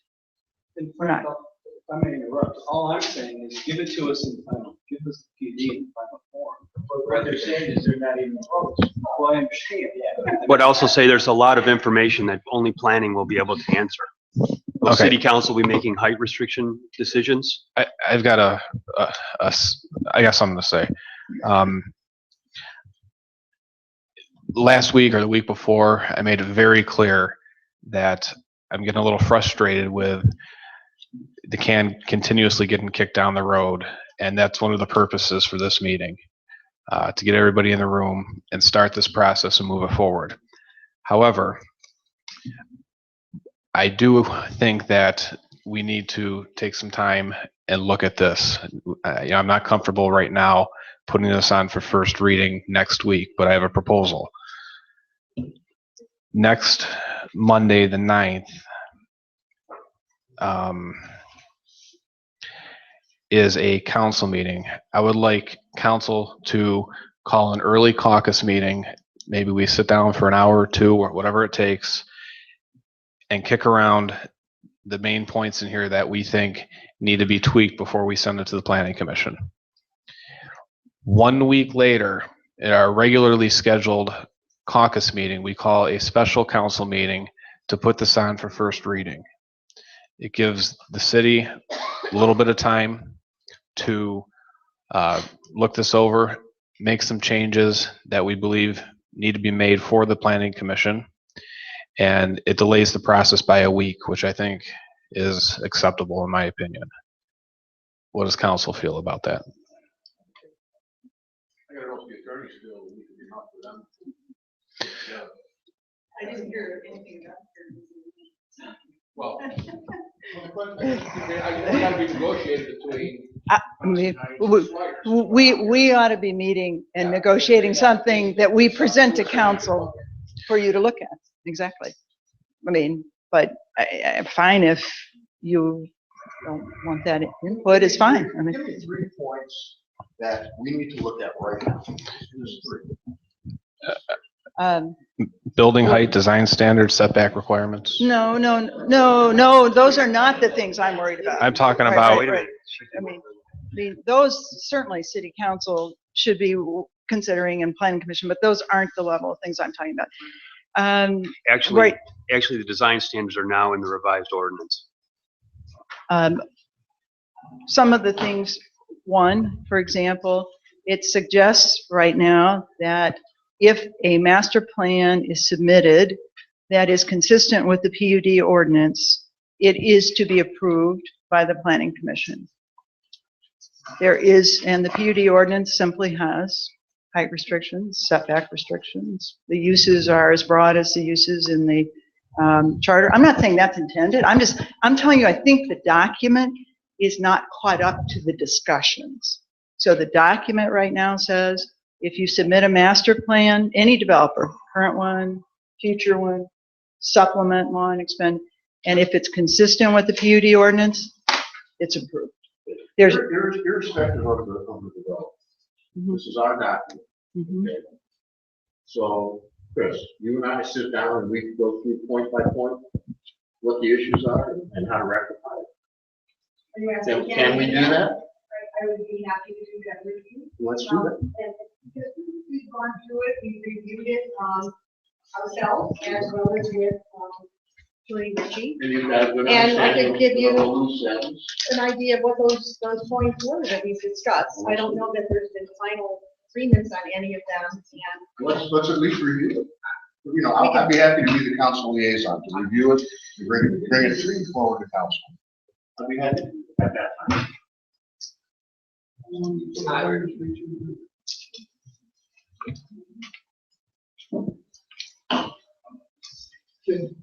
I have one on it, can we still do then what Matt suggested? We come in an hour early, we do this together. Or do we do that with Christine, or maybe we do that after you meet with Christine? I don't care. I'm fine with that too. Sure. Go on, Tom. We're kind of guessing and setting a schedule, and I understand the need to have a schedule. What do the attorneys feel that they need this time to help us set the schedule? You know, and as Matt says, we don't want to keep kicking the can down the road. What's realistic? It'd be great if we could wait for months, but we don't Right, have that luxury. sure. I think that you would, to me, ideally, practically, normally, we would go through a couple drafts of the PUD ordinance. I wouldn't even want to talk through with you what it is now because it doesn't reflect, it's not reflecting what we think it should be saying. What's So- that time that you need to have it reflect what you think? And I know It's we're up not to the me. only client, the only people in the world, but So- realistically. Realistically, a couple weeks. Sorry? Probably a couple weeks. We're not the drafts people right now of it. Perhaps we're just commenting. So it's not just up to us, but can't imagine it being less than a couple weeks because there will be a couple drafts back and forth. Bob, I'm willing for a couple of weeks. Is that enough time? 2 weeks? Too long. We can get it done in one. I'm Bob. kidding. 2 weeks is fine. Bob, what do you have? I was just gonna make a point. In March, we sat down with a specific time and a specific schedule for reviewing a PUD ordinance. We asked specifically. My client asked specifically timeframes associated with reviewing the document that is relatively close to this. This has been modified. I said, when can we get comments back on this? 30 days. He asked several times, 30 days. I said 30 days. Everyone agreed. It was 30 days from March. It's now May, right? 2 weeks later, 2 weeks after that meeting, the city's attorney's office said they would have comments to us on the process that we have identified, a 6-step process for getting the PUD approved. That is the frustration. I'll just come out and say it. The frustration is we can sit around a table and talk all day long till we're blue in the face unless someone holds someone feet to the fire. So my clients stop spending money. Because like I said after that meeting, I got news for you, right? There's no tax dollars generated if we continue to do this right now. The only way the city gets paid is if there's a building put in the ground. And we are a long way from that if we continue to go through this. It is absolutely frustrating. And Bob, I don't think that you want to start bringing up points of frustration because there are frustrations on both sides. This is not constructive. We sat around a table where we agreed who was going to be reviewing this PUD ordinance, and within a week afterwards, it was deposited with city council without it going through the lawyers and review. So don't, I don't think you want to start talking about the frustrations and who's done what. It's not constructive. We are very willing to work quickly and promptly to get Pam, better done. it was dropped off the council because your ordinance says that's where it goes. Once it gets to When it's council, final. I can't tell council how to do their job and how they distribute it. It was dropped off a month ago. So now Matt's saying, okay, 2 more weeks and then we'll vote on it. So a month and a half to get it just to read in? Right. We had a meeting where we described and discussed and agreed upon the process. I'm sorry. So I'm just saying, let's not be pointing fingers. Let's work constructively to get it done. 2 years. Then I would ask that someone at the city take responsibility and be the intake person. I know Tim has offered it up. I don't know if anyone else has offered it up. If you didn't like the fact that we turned it in to the council's office and they didn't distribute it to you in the proper timing, who is it that we funnel this stuff through? We've asked a million times. Other cities have a development director. I understand you don't have that. Who is going to take the lead from the city side on this? Okay. I agree with this, and I share a lot of the frustrations as well, and I've made that clear in plenty of meetings. This whole project, it's not just the city, it's everything.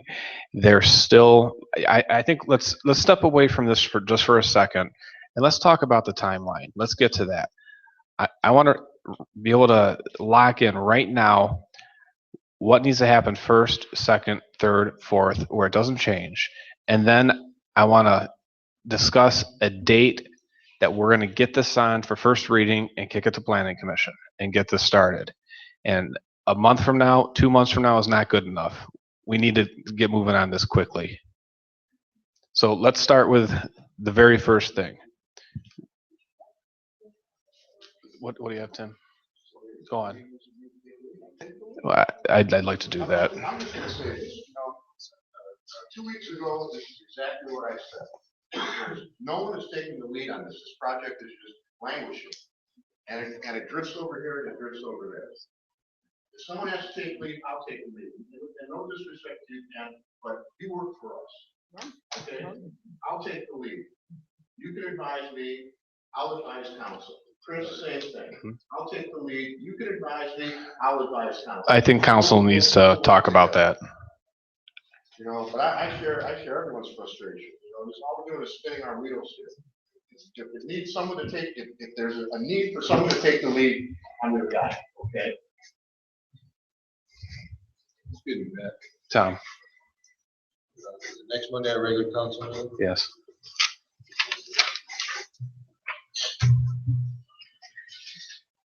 Is it realistic to have something that we can have the reading?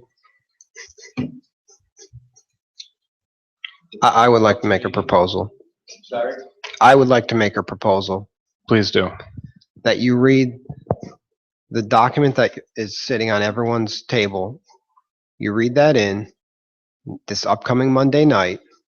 You read the ordinance in. I'd ask planning panel to hear us the week of the 30th. That then gives 3 weeks from the time you read it in for the attorneys to work it out, and anyone in council or planning or anyone else who has comments, it can go back and forth for 3 weeks prior to the week of the 30th. I don't care if you put it at the end of that week. I understand 30th is Memorial Day, so make it Thursday of that week. If planning panel, could schedule us in that week, that gives 3 weeks for this thing to be discussed and worked out. I don't think that's asking too much. I don't think that's asking too much either.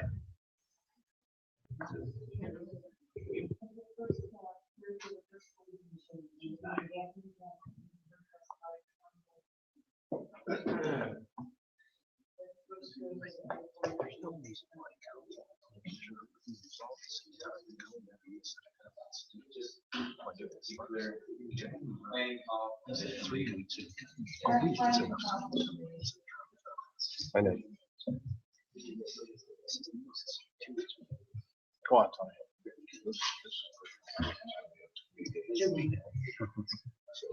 What, Manny had a plan that seemed reasonable.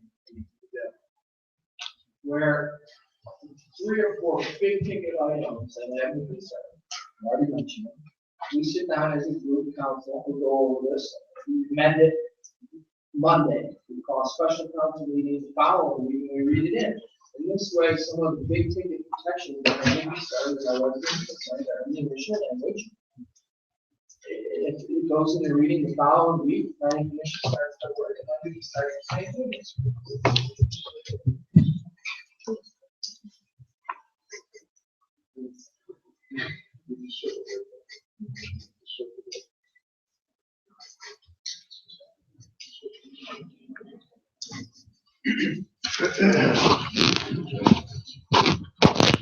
I guess Give me all your I'm dates again. asking, at what point do you guys put yourselves on the hook and take some responsibility and get the clock ticking on your side? Because it's ticking on my side.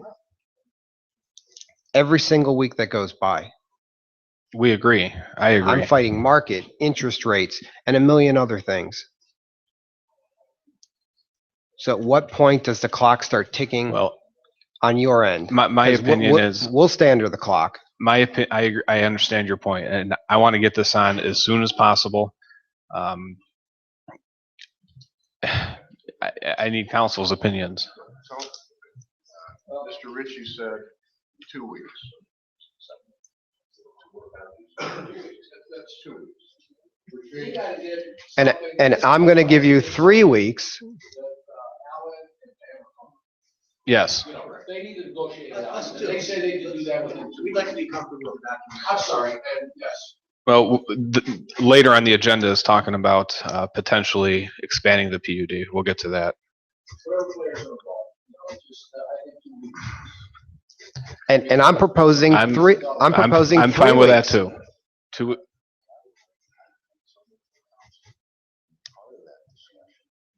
I plan on it. Guys, but I'm giving you 3 weeks. I'm just asking you to read the ordinance in and get the clock ticking on your end. We want to read something in everything that we turn about.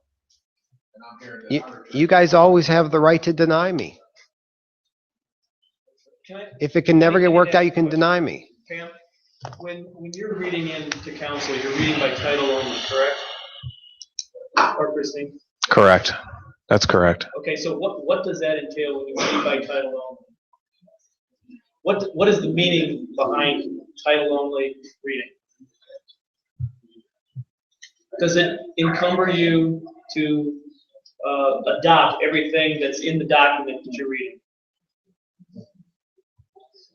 It's in your charters. I mean, I think you guys would understand. No, reading my title only doesn't mean we're adopting anything. It's simply just putting it out there for the first time.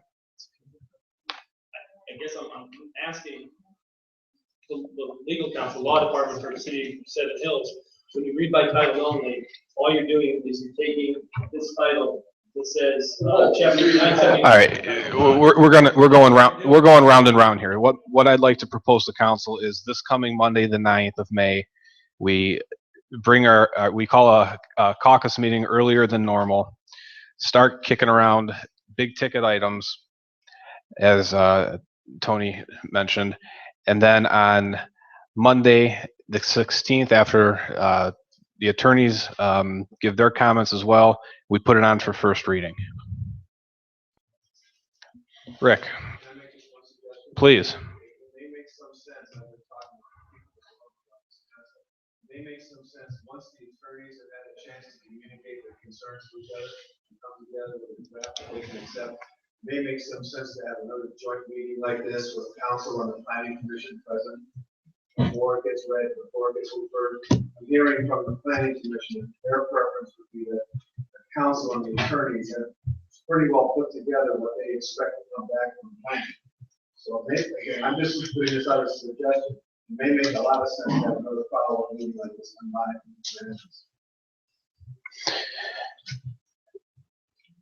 Can the planning commission attend our caucus meeting?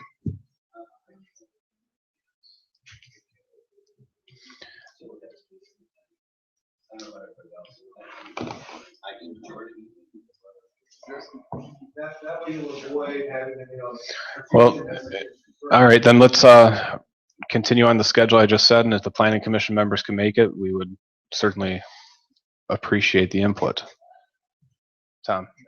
Is there a reason why, while we're proceeding on your schedule, that council can't continue on? You have some things that you point out. Is there any reason why, while we're doing this, that can't continue to save time? And I would say. Jeff, you got I would say the only issue would be how we communicate then some of those thoughts, so it would, however you choose to do them, whether it's through a single person or through something in writing or whatever. Okay. Oh, okay, sorry. So I'm just saying that the only issue is then how their comments are communicated is all. I mean, so that's why it was kind of a little bit more of a private thing. Matt, your suggested date for the first reading? Monday, May 16th. And so I would ask the council president, what reassurance do I have from you guys that I show back up on the 16th and this gets read in? We can't That's even a very get, fair. we can't even get off of That's a very fair question. step one. That's not 2 weeks, is that? We can't hear you. Please speak into the microphone. Were you just saying something? I just had a question here. Sorry.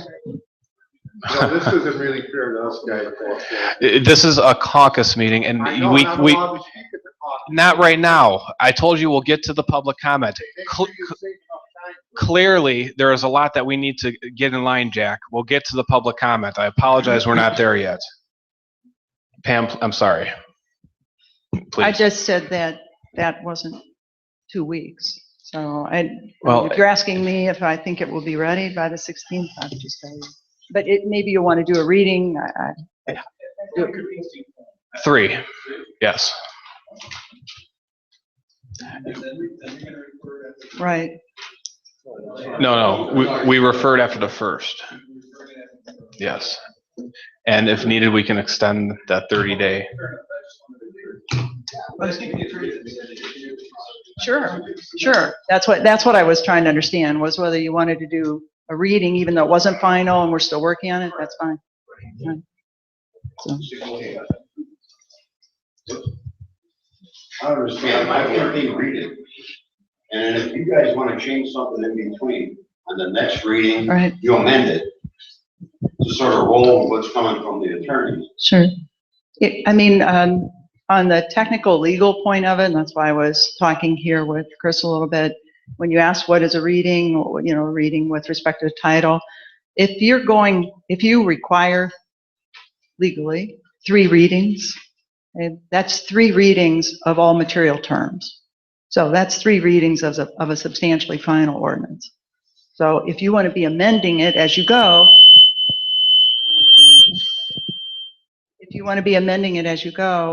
that you would suspend rules or something like that. I mean, right, exactly. Then why, I don't understand why we just can't read it on Monday for the first time. Here's how I see this. We keep Sure. going around in a circle. Sure. I will say exactly what I said.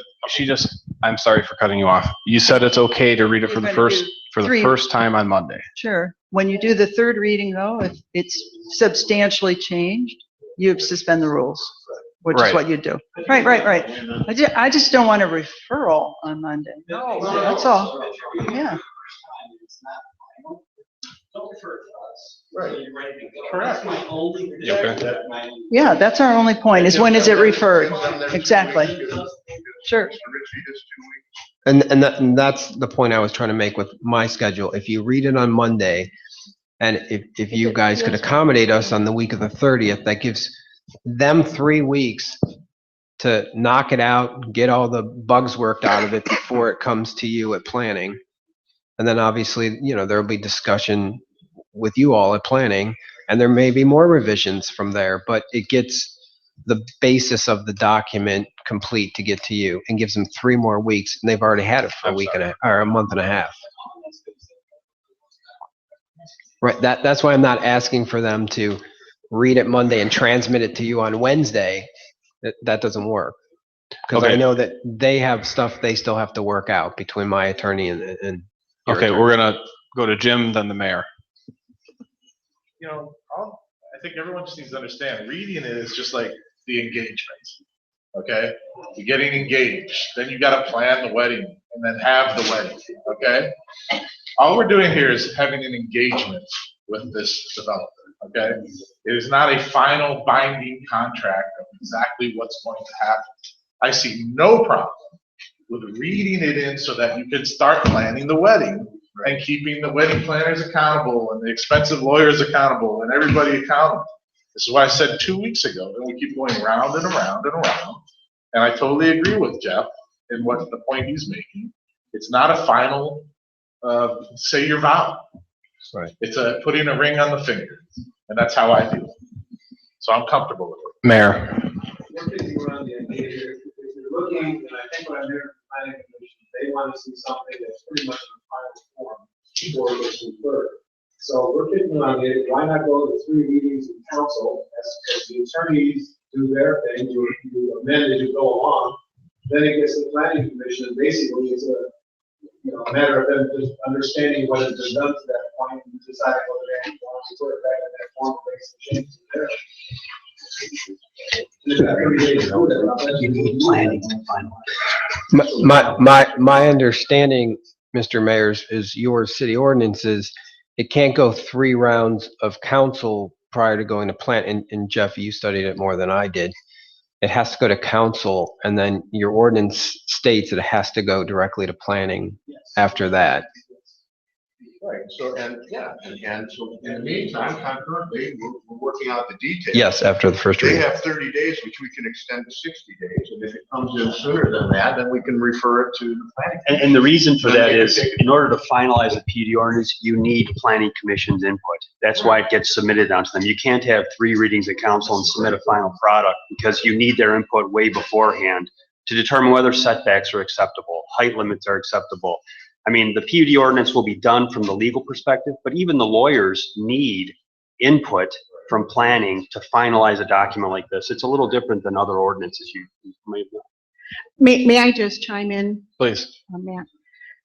Actually, what our ordinances say is that council cannot pass the ordinance on zoning without referral. So it doesn't say, you can't have 3 readings. It doesn't say you can't have 10 readings or revise them 20 times, but you can't pass it. So that's a little different than what you were saying, whoever was saying that. I stand corrected then. Council certainly can. It's just planning commission doesn't want to be working on it until it's final. So if we put this on Monday, I can't.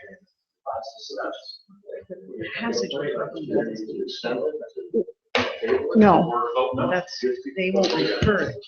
I think the point Alan was trying to make, Correct. I think the point Alan was trying to make, which I think is a good one, and I want to make sure it doesn't get lost, is that the first time the planning commission sees this ordinance should not be after the 3rd reading. I think that the planning commission, like I've seen in other cities, acts as an advisors to council, and they're looking at this and commenting on it and helping them to understand and interpret. That's their design and planning professionals, and they're going to see and understand nuances of this document that council knows with respect within it just may not. So I just want to make sure that we're not talking about a process in which they haven't really reviewed or commented on this until that 30-day period starts. I think that could be pretty counterproductive in the long run. I don't know what 30-day period you're referring to. If you're referring to council. When it gets referred to planning commission, what I'm saying is that moment should not be the first time they're actually looking at this and scrutinizing. Well, I think that's why Planning Commission has been involved in these discussions or been attending these meetings, but and this is our work session as well tonight. But Planning Commission, I believe, realizes that they're going to be looking at those height limitations, setbacks, all the things Planning Commission normally looks at. But what I'm hearing from Planning Commission and the chair is that they're not going to actually be reviewing the PUD for final form and report and recommendation until it gets referred to them officially. So in the meantime, in their work sessions, et cetera, you can certainly be talking about those items. You know, you have the drawings, you can look at them, but there's no formal action being taken. And okay. Okay.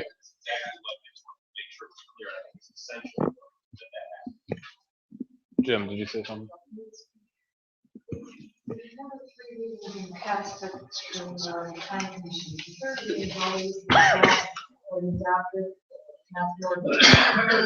Two reading, or one reading referred back to the lead of third reading, it's either passed or not. So everything is sent over after a second or first reading. And then it's usually a public hearing and then a third reading. All right.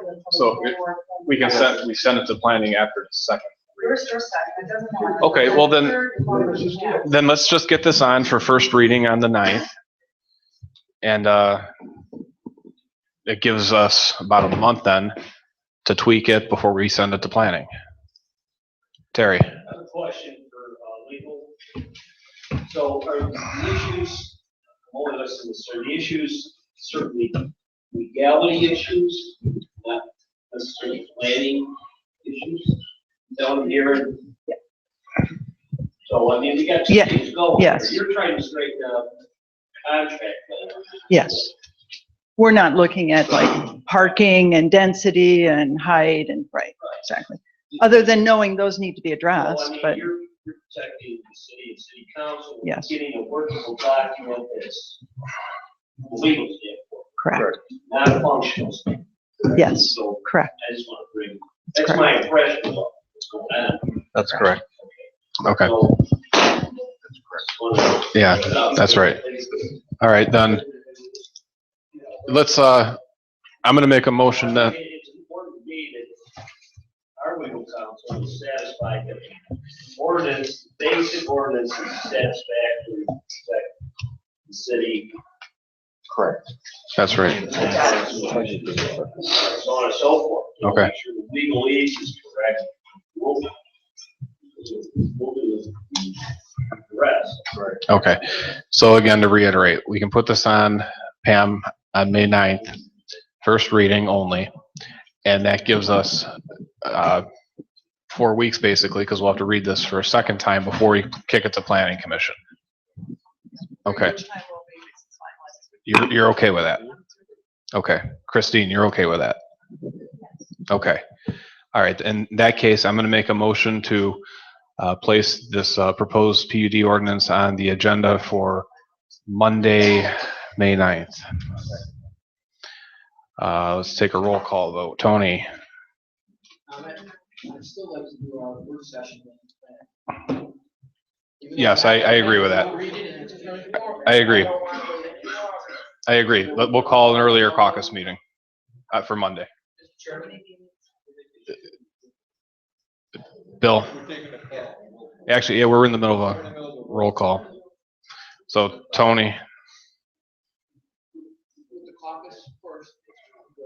So, yes? Tom? Yes. Jim? Yes. Matt? Yes. Tim? Yes. Frank? Mike? Okay, I'll fill out a transmittal. Bill? I just wanted to comment, we're going to have a discussion coming up shortly about what the parameters of the flood would be. I'm not sure where that's headed, of course, but if we are going to expand it, that could be something that's very easily be read with the ordinance, whatever that 9th or whatever it is. I don't think we want that. Do you have amendments to this? I could have 3 on Monday. Okay, well, let's, we'll get back to that. Yes, Pam? Maybe just to make sure I understand, are you talking about having the PUD ordinance provide for expansions of space of the area?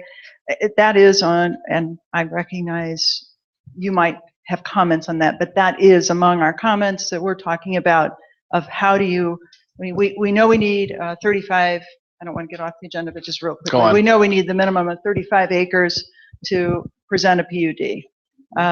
And we know it needs to be a common plan of development. And so it seems to me there's two ways of doing that. One is you have a common plan for the whole area. That's not necessary and perhaps isn't going to happen for a number of reasons, but including the timing being a little different. But it seems to us possible. You can start with the 35 acres as long as your PUD ordinance provides a method that is workable for all parties for expanding the area. We know the area could theoretically be expanded both on the east and on the west because, so that's what we contemplate, is that there would be maybe a first master plan presented and then supplements to that master plan that could be presented. So what I would suggest to you, obviously, interested developers want to develop in the city. Right. And while there's a plan before you, we have another individual who would like to move forward now. Right, also. right, right. I don't see the reason why you would want to delay one or the other. And the city's part. Well, we're going to have a conversation shortly about expanding the PUD if the council wants to or not. We've gotten off track a little bit. I'm going to propose that we take just a 5-minute break. Let's regroup a little bit, get something to drink, use a restroom, and then we'll come back. Just give us 5 minutes. I'm going to make a motion to recess caucus. All in favor? Aye. You think? Oh, yeah. Yeah. What? No. Guys are great. Hey, We're my Fitbit was starting to excited. explode.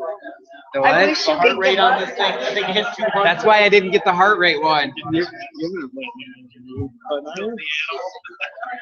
Not if I can. Yeah.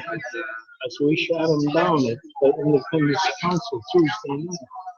I know, I saw that. I watched the video. I saw the video. That was pretty, I would have thought they would have packed us. Oh, no, they got balls. They're gonna fight it all the way to the end. And we're not, council's not gonna let them in. Hey.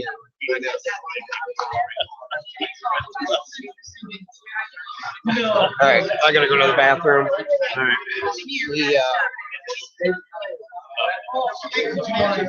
We just talked for an hour. Just we got the schedule. How can we get ready for the 30th? All right, so yeah, there's a couple of good things we gotta shut down fast. Yeah, this circus show. Yeah, we gotta shut this down fast. I think we're paying some money to come in and do some shit. Yeah.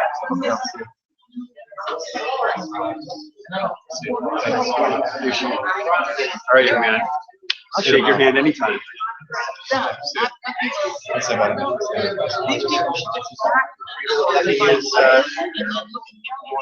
Hey, Ryan, you're gonna get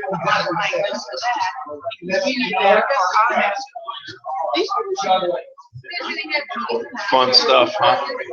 I live for this stuff. I know. I was just sitting there watching. Well, we had that meeting a month and a half ago. I was there. Very specific timeline. I went back and read the meeting. Action items every 2 weeks from that day. Christie was going to have weigh in on the process. The process Jeff outlined, those 6 steps. Yeah, if that was part, we made the correct assumption, right, after reviewing our stuff, right? They said 30 days after that meeting, they would have comments back on the first one. Yeah, that was April 4th. So it wasn't until last Thursday. Hang in there, partner. Yeah. All right. Oh, are you staying?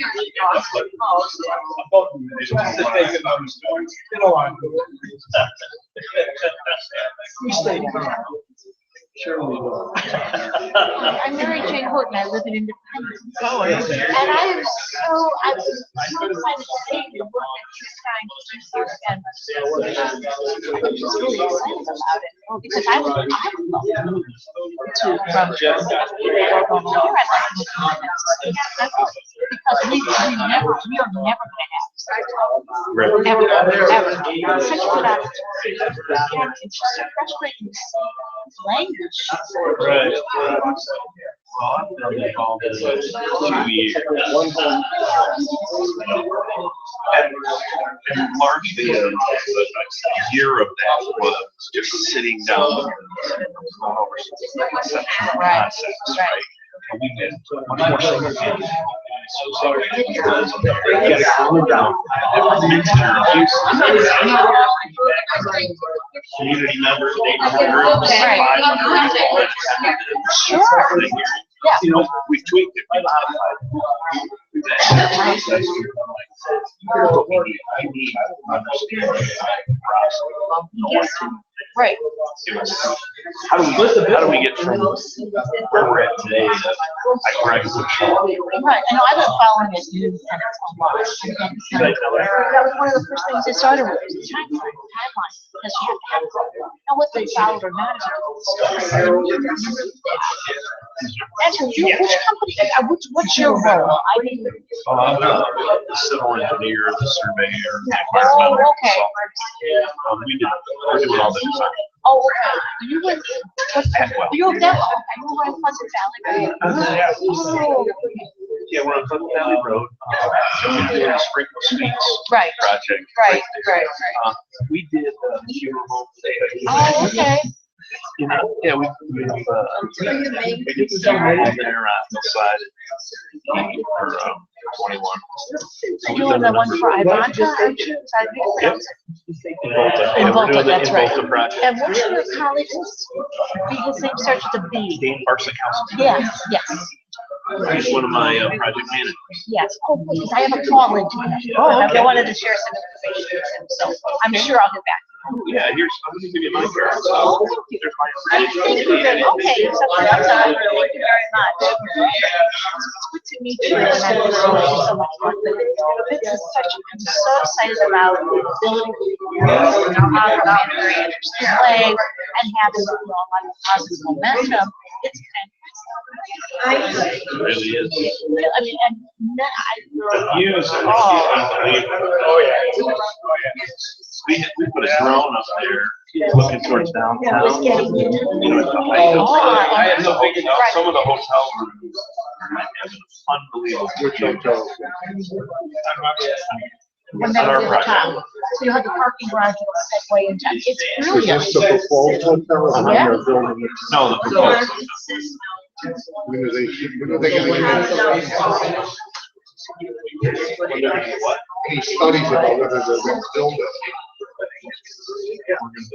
When, Soon as is that part of this project? Yeah, as soon as they get. I heard that they were gonna build it, they're gonna wait. No, it's, it won't be the first phase. Right. It's gonna be a phase, the first phase will be the remake, mixed use. Right. Yeah, on Rockside. And then, you know, we'll build this collective, right? We'll build this road, and this road, and whether this connects here.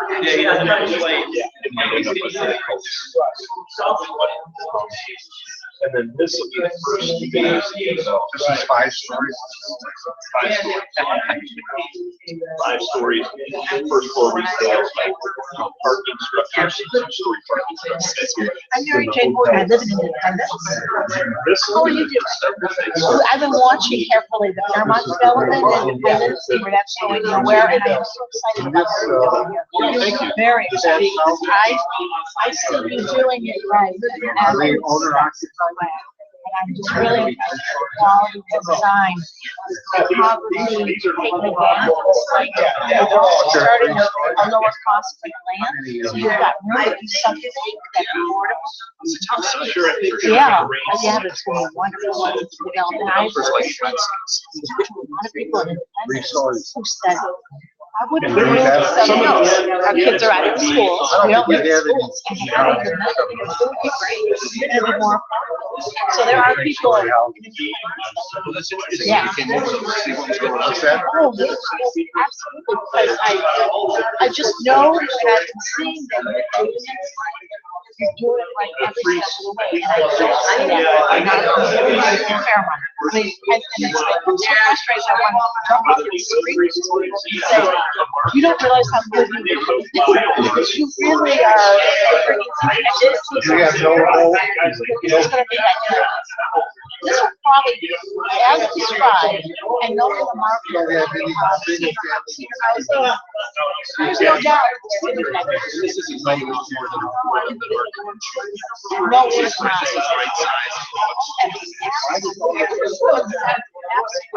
this market is growing and growing and growing. But independence will never be enough. There will never be any company. It's surprising to me because it's so much demand is already. Not multiple family housing. Every time you try to do something great, the diary already says it now. And so the citizens have gotten used to it. I get to. Thank you. He actually lives I wonder if that's old. Unbelievable. I have one out. Sorry, on the prairie in Pleasant, whatever that is, by the church. I was born and raised. I was born and raised in it. My husband was here. I am not. Yeah, never again. But that's my name. No, I was just there. Do you really? Oh, really? No, that's my husband's name. I am no. But I'm just very, very, very. I spent a lot of time talking to because when I saw this, I said, it's happening. Everybody wants to be nice, all sorts of things. I'm sorry, but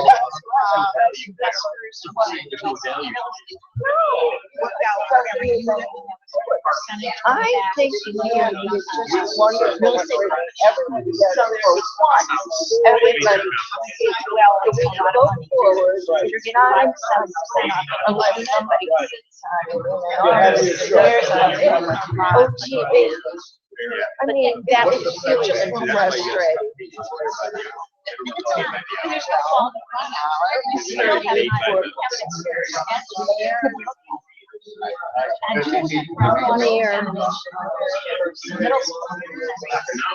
Yes, it was recently developed. What did you know? Okay, Route 21. And then you guys go around, which is right by the municipal, small office buildings, that you have, some back there on the fish. Yeah, so there is. And so that's flowing on Kevin Hart. And the residents are all for it. So, I mean, we're excited. I was one, so that's going on. Residents are the whole issue.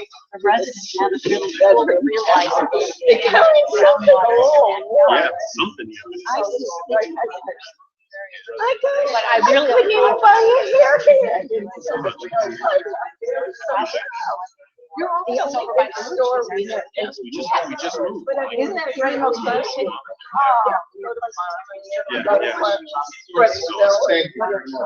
I would be delighted to go see whatever in these little stores.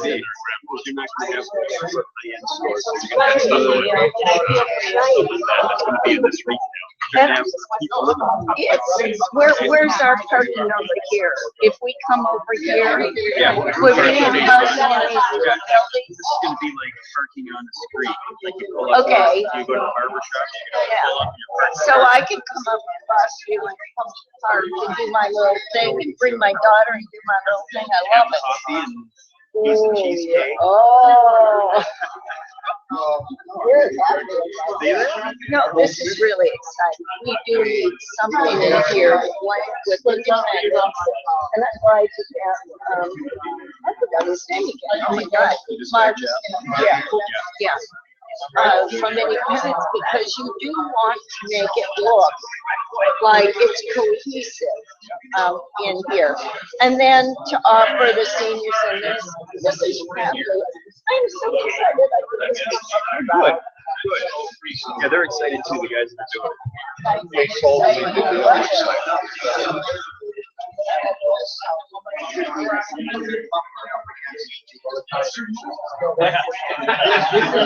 That's up here, that's my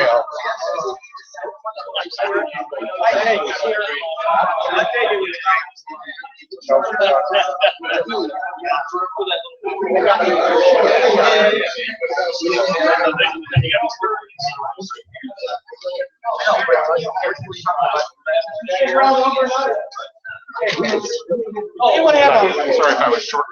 No worries. How you doing? No, I don't know you well.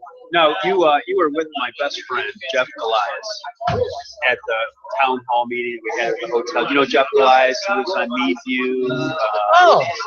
He has a couple of young kids. Okay. But anyway. Hey, do we have an extra copy? An extra copy of the revised PUD? Of this? Yeah. The ordinance? Or can we get a copy? You know, I'm gonna have to hold on to this one. Okay. I don't know.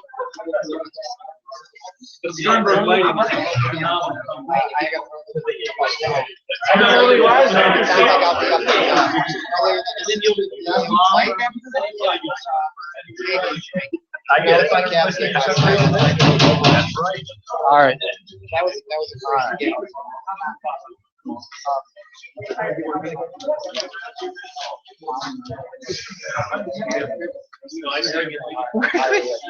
That's good to know. No, absolutely. It didn't start out that way. Carol.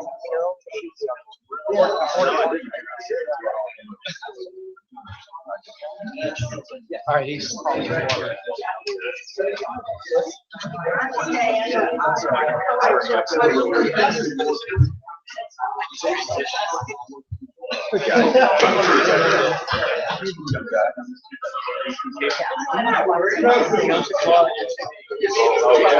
Yeah, you gotta know. Yeah,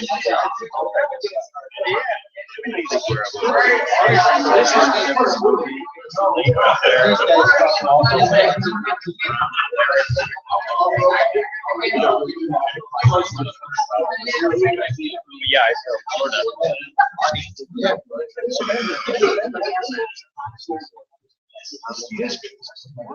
Cameras being a little. okay.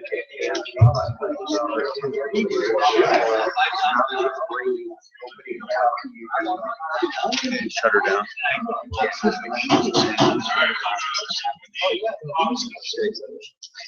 Yeah. At 8:27. But he asked that you please. Yeah. I just want to recap that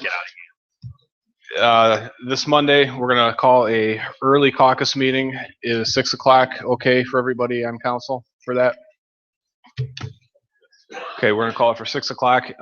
In the meantime, between now and then, I would suggest that the members of council and members of the administration formulate what their questions may be and their concerns about the first reading of this ordinance. I'd also suggest maybe everybody forward them to me and I'll send them on to the appropriate parties and we'll move on from there. Okay, let's get into the possible expansion of the PUD. I will turn the floor over to Mr. Mason.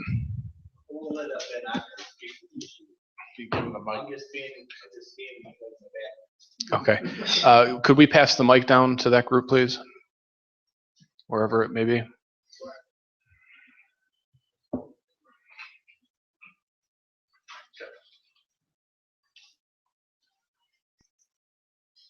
Test. Okay, good. Good evening, Ben Ochner, for the adjoining property owner. I don't want to repeat much, if anything, of what's been said already. Our goal is to, as you've heard, is to do a development that is similar to what's being proposed. This PUD ordinance is proposed to cover a portion of the city that leaves a small strip of land between the property and the City of Independence. That's my client's property, and from a planning perspective, it's our view that if you're going to adopt a PUD ordinance and apply it to a segment of the city, we would still have to go through the preliminary and final plan approval and all that, but we would ask that our land be included in the area that is proposed to be subject to the PUD ordinance. That's really our goal this evening and in the next week or so as we discuss this. So. That's it? Okay. Does anybody that's all I got. I mean, you. if you want me to keep going, I can make up some stuff, but I'm not going to. I suppose I'll open it up to council. Sharon, is the area in green here? Jeff, can you pull that up on the screen?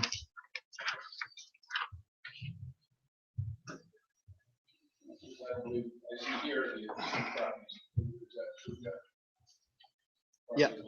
Yes, sir. Yes.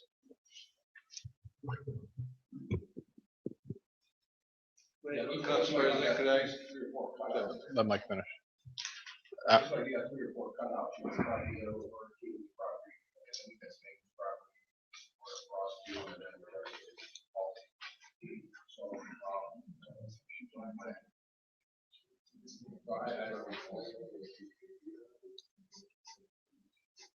think at a minimum, we should move the property to their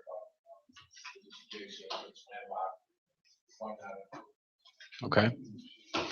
Tom? I'd like to ask council, is it normal that you would have included all in one fund like this, or if there's different properties, if you have a fund for each property? I'm not familiar enough with it to know. Just wondering any direction on.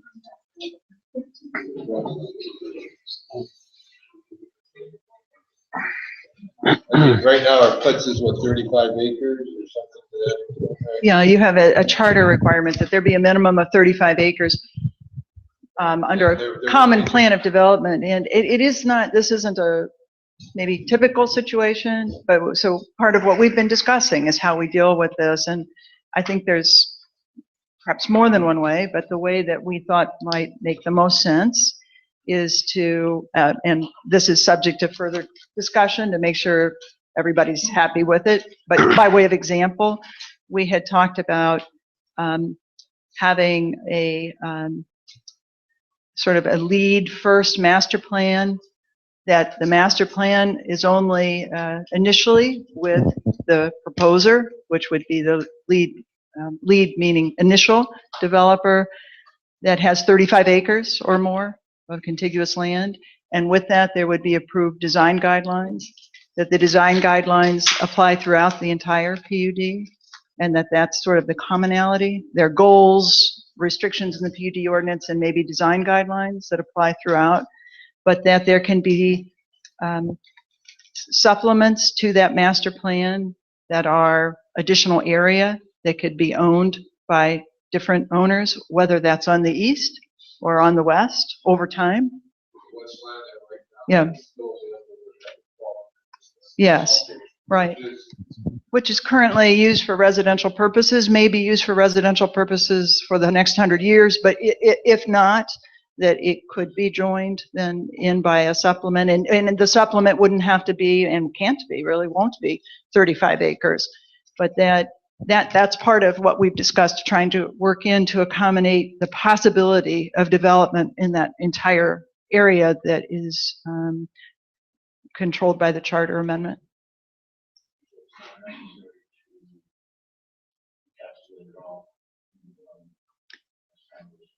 Correct. I think it would be, in part, it's maybe just the words we're using, but we're not going to have a master plan that is for the entire area. So I think we have to look at, I mean, the initial, you know, they're working on their own development plan. Right. And you know, and it wouldn't be maybe appropriate for them to try to show a plan for development of the Right, entire area that they don't own. I mean, and I guess the ordinance will accommodate these supplementary preliminary plans that an adjacent landowner could be submitting simultaneously as we're doing this discussion, as we go through this process. What we don't want to do is necessarily tie the two projects together. Right. I think it's, you know, not something that we, you know, I mean, there happens to be different owners of land that are within this district. I think they want, you know, to have comment and everything from all adjacent landowners that are interested in developing right now. And so the, you know, the ordinance will absolutely permit supplemental plans. Those plans, you know, will need to be consistent with the guidelines and the master plan that's kind of been approved by the city. And they can be added as people develop them. It could be the corner, you know, a year from now that's coming. It could be, you know, Jeff that is doing it at the corner. It could not be him. Right. But we want to try to accommodate that because realizing that this property, you know, everyone wants it to be developed. Mm-hmm. Oh. I would only suggest that when the voters ask this HUD plan for the city, it didn't dissect and say, we're only going to do 2/3 of it. You took the whole planned area. You asked it for the, you know, what, almost 70 or 80 acres, whatever the total acreage was over there. That was passed and funded. That's what's been laid out. 35 acres. Why would you cut, I'm just saying practically speaking, why would you cut any pieces out at this juncture? Why would you cut any of it out? You know you've got two developers that are ready to move forward. One. Two,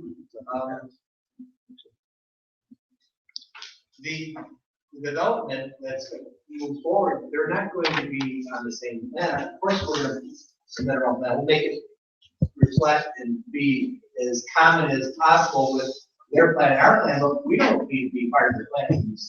We just need to have the right to go ahead and move forward with our plan. But you need 35 acres to have a plan. There's only one person right now that has the 35 acres, so you guys can absolutely be added. The charter says is joining a total of 35 total. It doesn't restrict it. No. It has to be a total of 35 acres. That's right. That's what I'm saying. We have 35 acres. All right. Well, I'm not going to argue about it, but I suggest that our 17 acres, you fit into that 35 acres, with the layout of what their PUD is. You can go forward with your master plan. We can go forward with our master plan all at the same time. Yeah, but Bill, that would mean we'd have to include all of these residents. We'd have to include people on the corner, and they'd all want to sit here with you as well. I don't know that it would mean. Then we would never get a development done. I don't know that there's anybody out there with those residential properties today sitting there saying, we're going to develop this. That's not going to happen. Today, there's a developer here and a developer there who want to move forward, who'd like to get into the ground this year. And if we're restricted from our ability to move forward by this ordinance, then you'll probably get in, but we think. I don't know that. I don't know that. Well, the ordinance. Councilman Cooper has a question. The council panel, what would be the ramifications to the LSB plan if we included the other projects? Potential. Are there any potential ramifications to the LSB plan by including the other plan into the PUD? I think we're talking essentially about the same thing, but maybe using just different words. Where I think that part of what we need to deal with in the PUD ordinance is when a supplemental plan is permitted to be proposed. So by way of example, if we go to a two-step process where it's a preliminary plan that's not showing the location of all of the facilities, the buildings, and their relationship to each other and all the parking, so that's a preliminary master plan to be followed by a final master plan.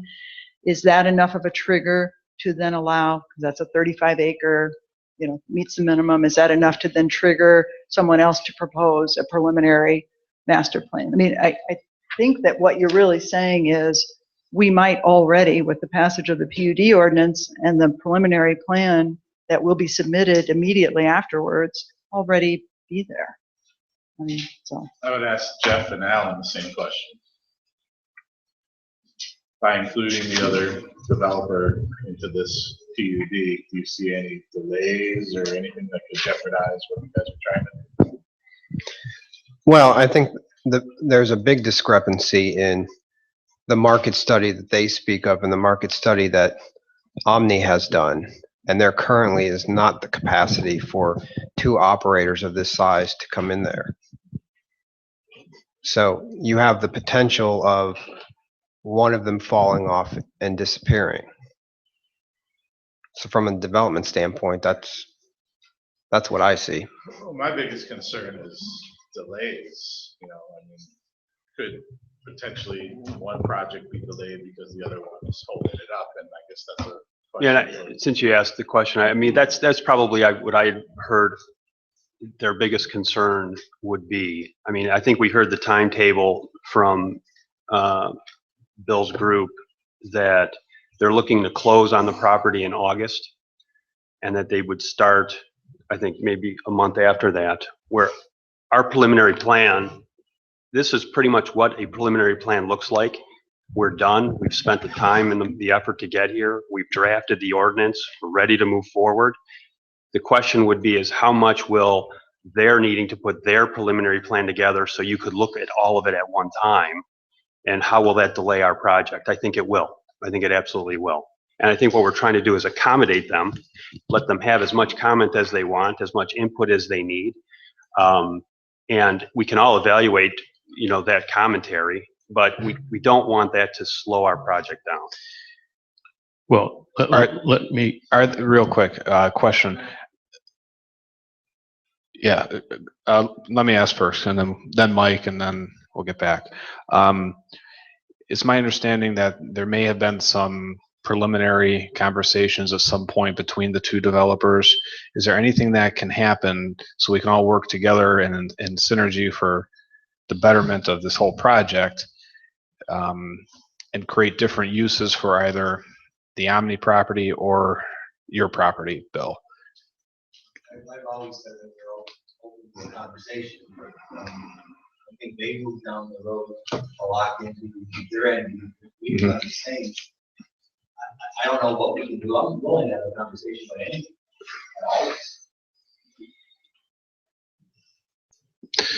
Councilman Barth, and then. Yeah, but just wait. I mean, when we started this conversation over a year ago, Nick Curry was representing the group at the time, and we had conversations where we were going to be working together, and so we talked about putting together a common PUD between their group and our group. We agreed to do that. They've changed horses now, but that doesn't mean that at the time they didn't have a 35 acres. But now that they required more land, that's the only thing that really changed. Is that now they have the 35 acres that they didn't have. They required additional land. I still think we can work together. I don't see how we slow this down. If we're just included on the plan of the area that allows the development in the PUD, they can do their master plan and we can do our master plan, and they don't have to slow one down or the other. I don't see why they would. I just really don't. But from what I'm hearing, there's 2 different studies on the capacity and whether or not this area can handle it or not. One group is saying that it can't, one group is saying that it can. I suppose my point is, can one of these groups do something other than, and we'll just call them nursing homes for lack of a better term?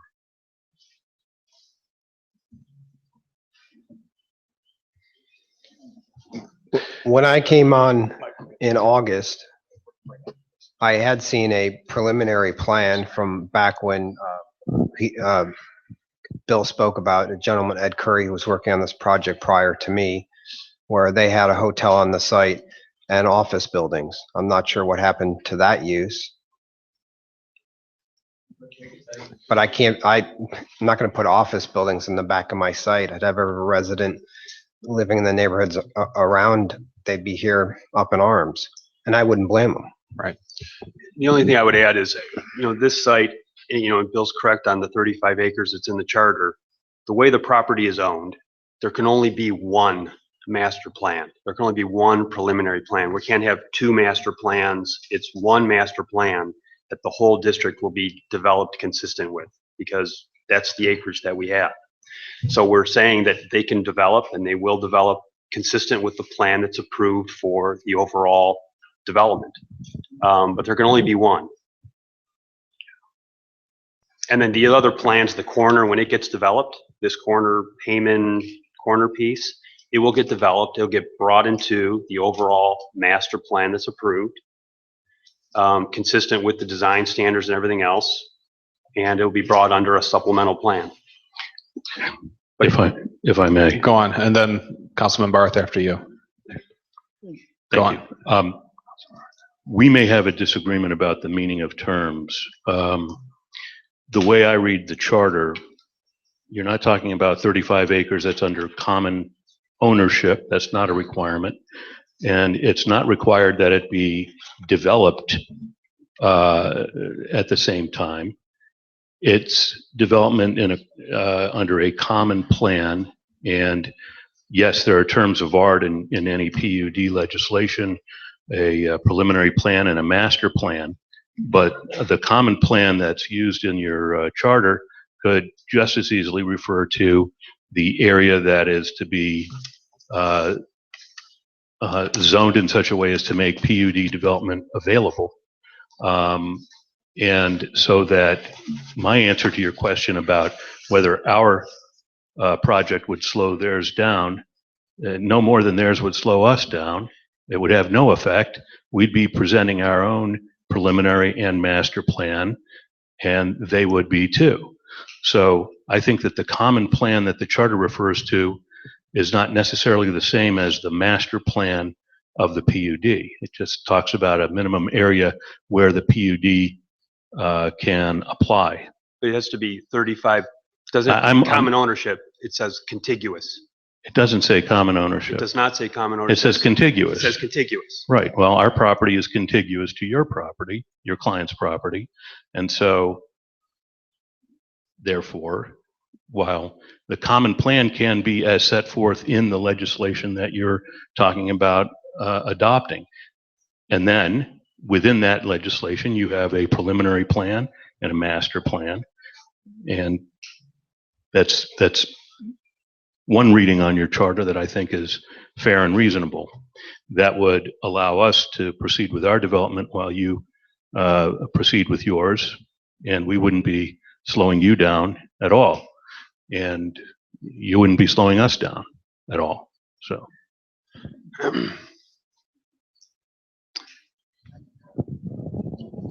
Mike.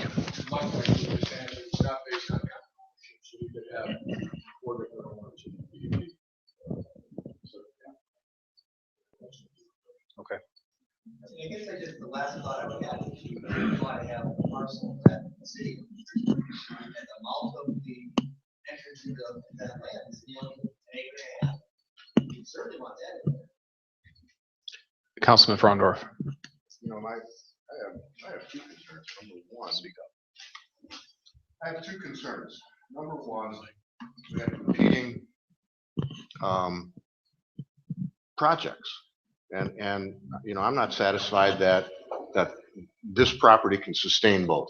That's number one. Number two, why you don't own the property yet? Am I correct, Bill? But you haven't closed yet. You close in June. But as we speak today, you do not own the property.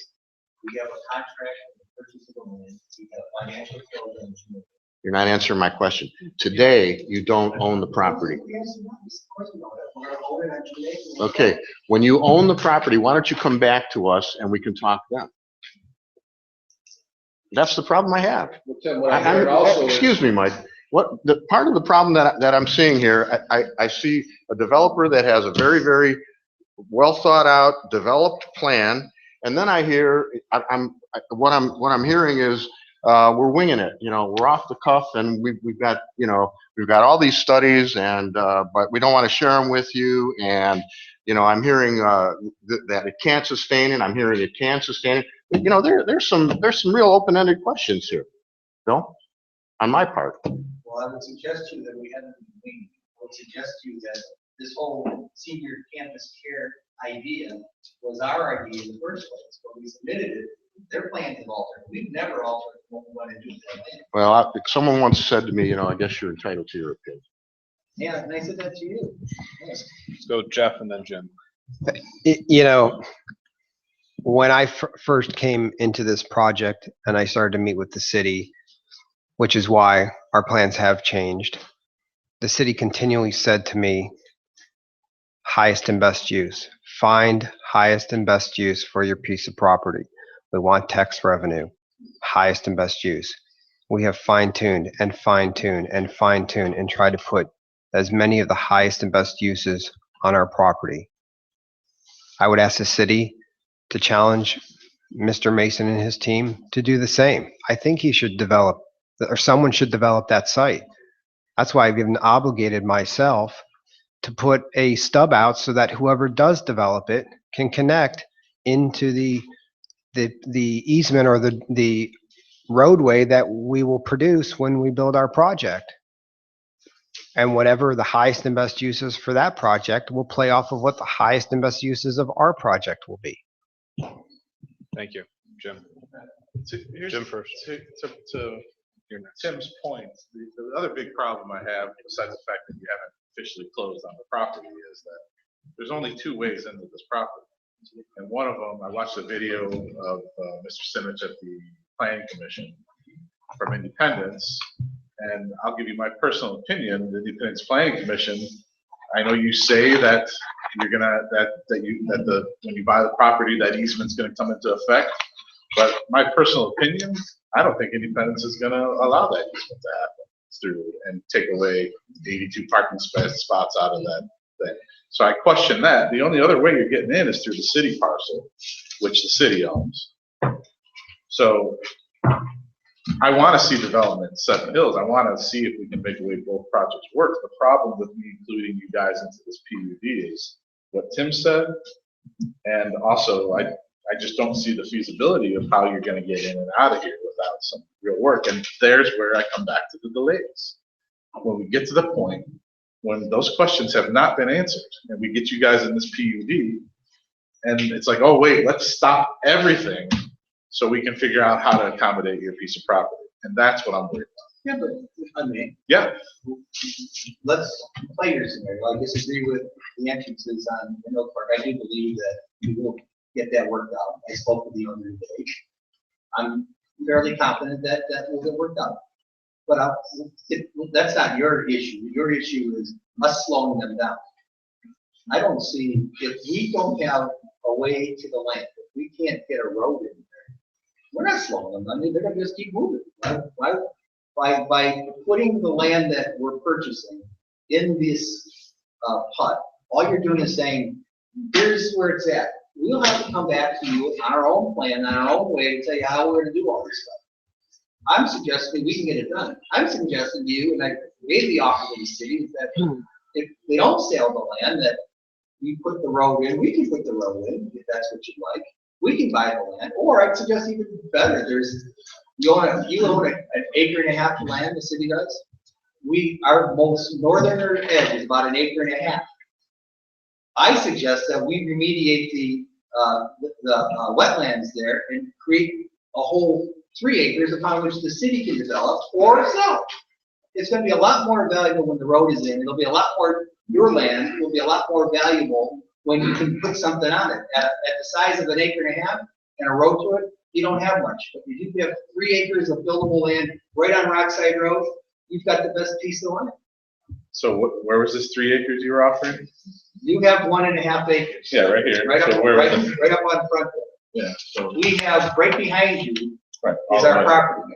We have an acre and a half right now that is unusable because it's wetlands. We suggest we remediate that and make it 3 acres of developable land. The city's I land, understand that, but I just wanted to yeah, know what the you just. city's land will become very valuable. Yeah. So the city's land should be very valuable. It is. Yeah, that's what I'm Mhm. looking for. Value. More valuable. Yes, sir. Sorry, Mike. I know it's a long evening, and I do to address my understanding of PUD is it's a broad statement. It's council and planning's reflection of how they would like that area of their community to look and feel and be used. This is a 400-foot strip. And all we're saying is that 400-foot strip, which happens to be immediately adjacent to the next community, should probably be used similarly and within the context of the 35 acres around.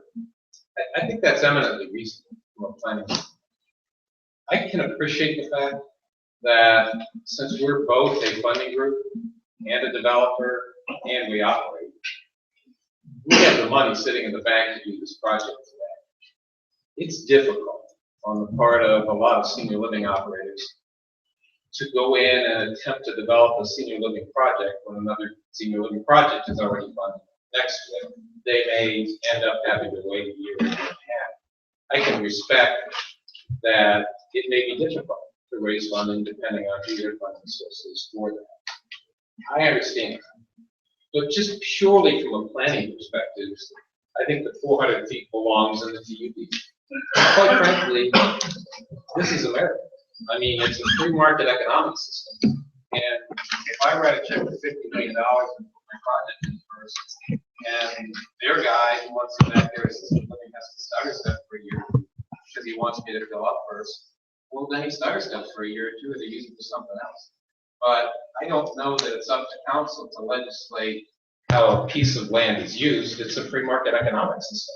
If the PUD is a PUD and it belongs in there from a planning perspective, and we bring a plan that's approved by the planning commission because it's an excellent plan, then I don't understand the consternation. Of Okay, then your group is telling us that you're convinced that there is no problems with oversaturation of the market. Okay, then how about city council includes you in the PUD after LSB gets their project going? Why would city council have? You want to be in the PUD, there's an opportunity to be in it. It's like communism. I mean, I don't understand why. Excuse me? Who goes first? I mean, the person that goes first. You just call. Market economics is the guy right. Why, unless you have some other reason for wanting those guys to go first, let 35 free market take its. Okay. Thank you.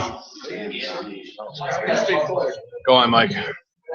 Oh, I'm sorry. What I'm trying to get my arms around is in the beginning, I asked you a question about the Army property. And you were selling on it as soon as when. Sorry. When are they going to close? They'll close this year. So I guess what I'm trying to understand is how that's any different than Mason's Group and First Energy. And who's going to be bringing the plan to us? Is it going to be Omni for this, or are you going to be bringing the plan to the city? No, Omni will come for their approvals. So Omni will come, but they don't own the land yet. No, No different than First Energy and this group here. correct. Mayor. Very quickly, and I'll direct the questions to our attorneys. I believe it's in the city's best interest to see as much development as possible. And if there's anything that we as an administration, as a council, and the law department can do to facilitate as much development as possible, we should be all about that. I don't think that it's the city's responsibility to pick winners and losers. If these developers have done what they feel is sufficient due diligence to determine that the market can support whatever they believe is the highest and best use of this property is, then they're the ones cutting the check. So I would propose as a compromise, and I would ask, this is what I was saying, the attorneys, if we can't come to an understanding that the PUD should immediately incorporate both parcels, or all the parcels, perhaps even residential parcels that are left on the western edge. I think at a minimum, I would ask our attorneys whether this is possible. We should be looking at a way in the future to create a mechanism today that in the future additional parcels could be incorporated, provided that they meet all the other restrictions and requirements that the original PUD would have required first development. So my question then, just a general question, is there a mechanism that we can put in place PUD also, that even though the existing upfront acreage will only be a certain amount, but there's a mechanism that in the future, should additional properties within the defined boundary desire to be incorporated, can that happen? That's one of the main issues we talked about, actually, as to how we would, what the options were of implementing exactly that. And I think with perhaps the only difference between what I'm hearing here and what we've talked about and maybe charter issues that we've been concerned about is the 35-acre minimum. So that, I'm sorry, it wasn't on. The 35-acre minimum is there, something we have to be concerned about. But I think we're talking about something that is essentially not a meaningful difference, because we'll have the PUD, they can't develop until a PUD ordinance is passed, okay? Neither can develop until a master plan has been approved. A plan for, let's not call it a master plan, until a plan for their own development has been approved. And by potentially triggering it with the preliminary plan that you already have, that may already trigger the ability for the neighboring property to submit their plan for review. I mean, so I think that they would be being reviewed essentially simultaneously. So, Councilman Frondorf. Yeah, here's my concern. I don't care about LSB. I don't care about this project here. I care about Seven Hills. All right. That's first and foremost. The biggest bang tax-wise that we can get is what I'm all about. All right. If Omni pulls out, what goes back there? We got 30 acres that you're not going to put office buildings back there. The residents aren't going to go for that. What do you put back there? Residential? If you're going to compare residential, and we heard it today, you compare residential to commercial, commercial's where the tax comes from. So it's a lose. It's a lose.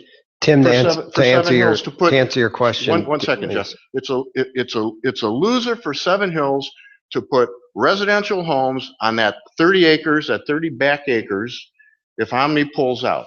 That makes no economic sense for Seven Hills, whatever. And just to answer your question, the original plan, that was a single family neighborhood. Then when I came in, we started having these discussions with the city. I heard you guys loud and clear, highest and best use, maximize, get us tax dollars. And then at that point, Omni had come in, shown interest in the site, and put it under contract and joined our development team. So to answer your question, if Omni or any senior living person would pull out of the back of our site, it would revert back to a single family neighborhood. I don't see any other uses that would be acceptable to Seven Hills and the residents that live around. It's a loss for Seven Hills. That's correct. What I'm hearing, if we have another piece of property that has this, there's a chance that I'm pull out. Is that what I'm hearing? That's what they've said to me, yes. Oh, okay. So that is what I'm hearing.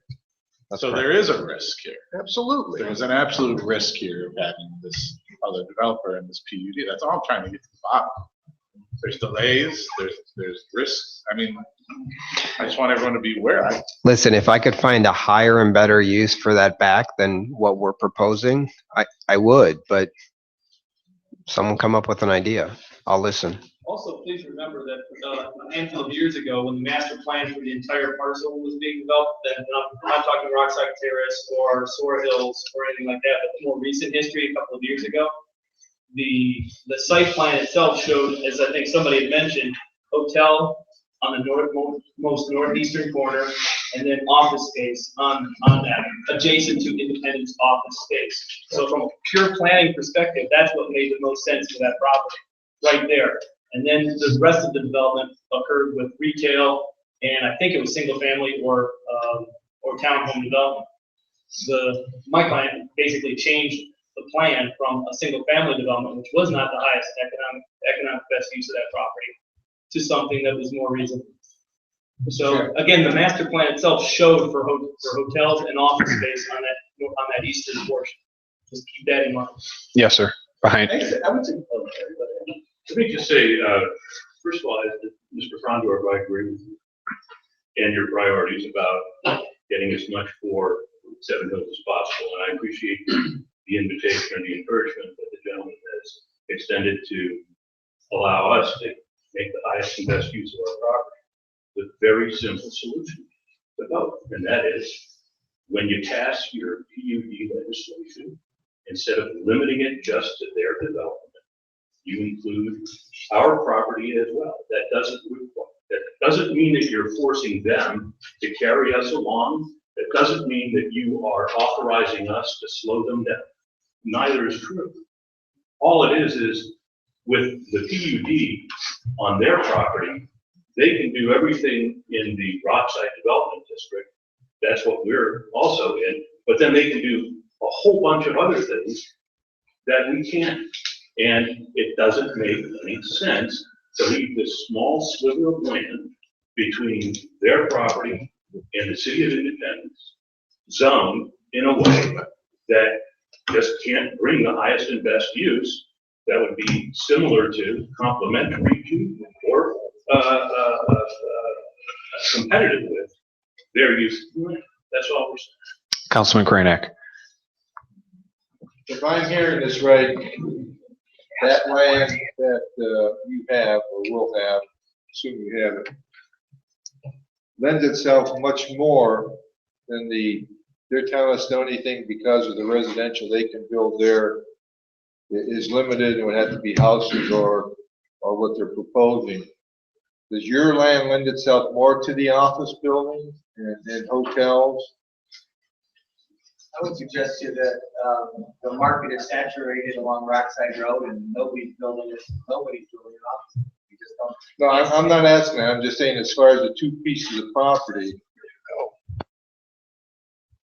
you have, if everything was better.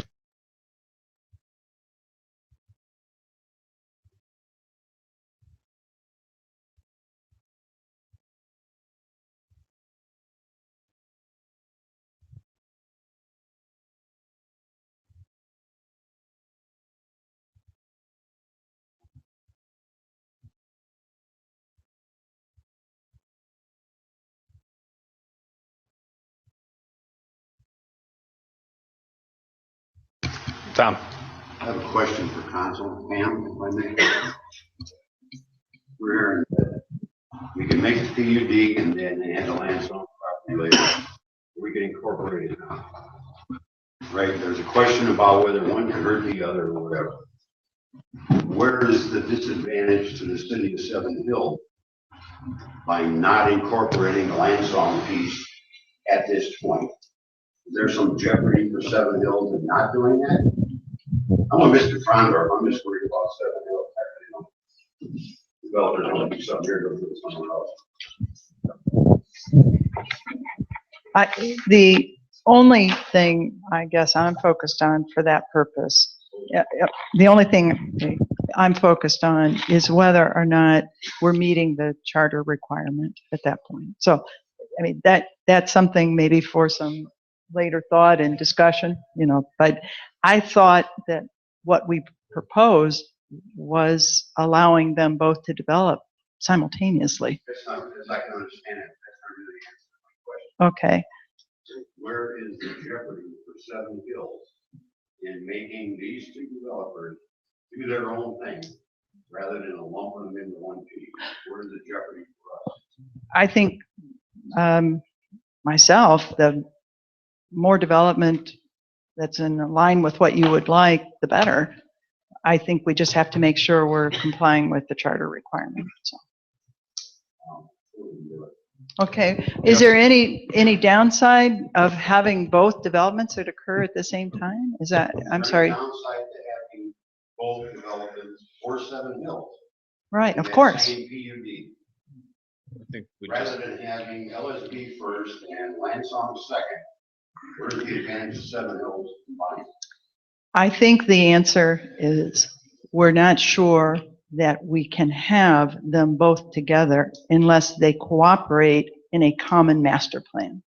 If they cooperate in a common master plan, then that's one, then they would be doing it together. And that would be just as good and perhaps better, but I'd say just the same thing as having two side by side, you know, a master plan and a supplemental master plan being considered essentially simultaneously, maybe simultaneously, you know, but no advantage for us. No, I don't think so. I mean, that would be more normal, but if you have two separate owners who have, you know, that you can't force that to happen, basically, you know, I think is the issue. Mayor Delaquila. Is there some way then to incorporate a mechanism in this PUD that allows for future geographic expansion of the footprints? That if not in there currently, that's what we discussed. I mean, so It was in the original document from 06 and 08. It was called an amendment. Right. And Right. So that process is permitted. So then the follow-up question, master plan have to be in cooperation with each other. You have to meet the charter requirement, which is a common plan. That's Right. that's the extent that yes. Right. Absolutely. That's the level, we need that cooperation. Yes. Right, and we've discussed potentially meeting that. I mean, here we're talking about different ideas, not necessarily the only way it can be, but we've discussed having that common plan by having the PUD ordinance with its common restrictions coupled with common design plan specifications or design standards. That's one way. Yes, sir. I'm sorry. Go on. Thanks. The question that I heard from Mr. Jaros is whether there's any downside to the city by excluding our property from the PUD in the interest, of course there is.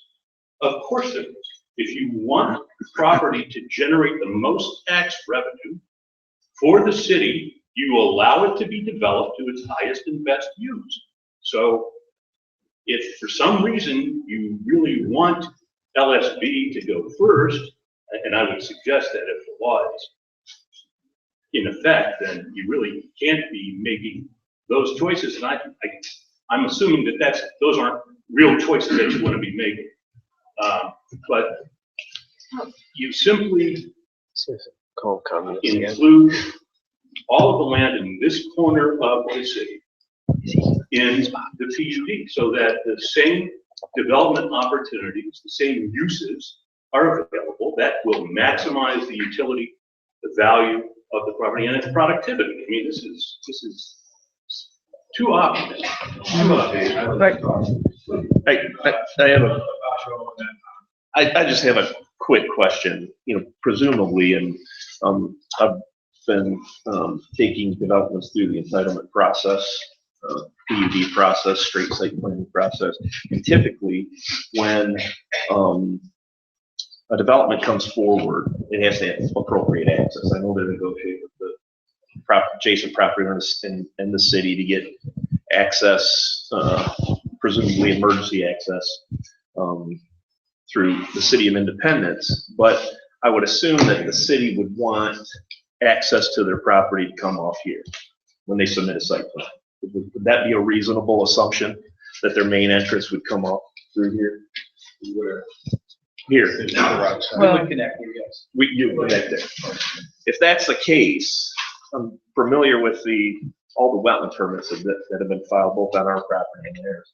And they've applied for a nationwide. In order to cross the wetland here, to make that connection, it requires a 401, 404 wetland permit. That's a year.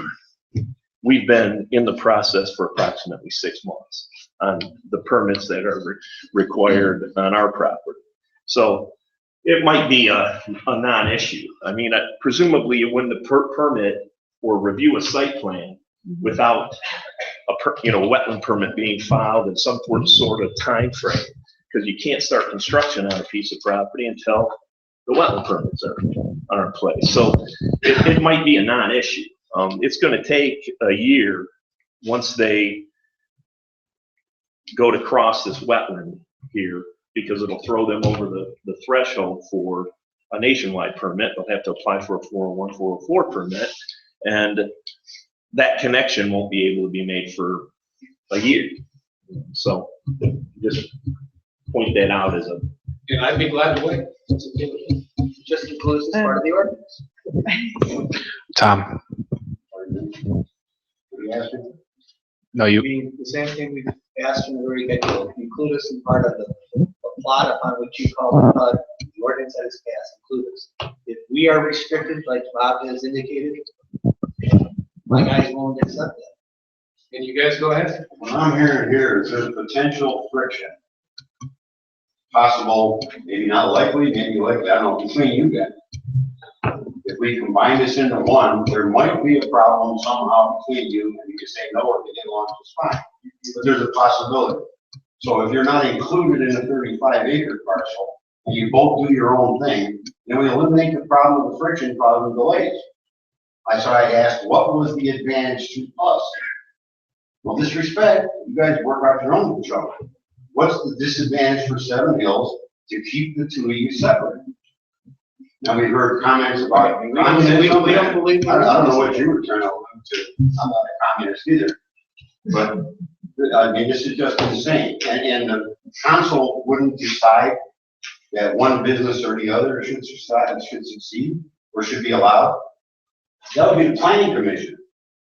The planning commission takes a look at the use of the property and decides whether the redundancy might or might not be good for Seven Hills. Well, no, it's not council, it's planning. But if we're not included as part of this plan, we are not in it, we cannot move forward. If we're not in it, we can't move forward. We have to wait. That's what we're suggesting. That is detrimental to this city.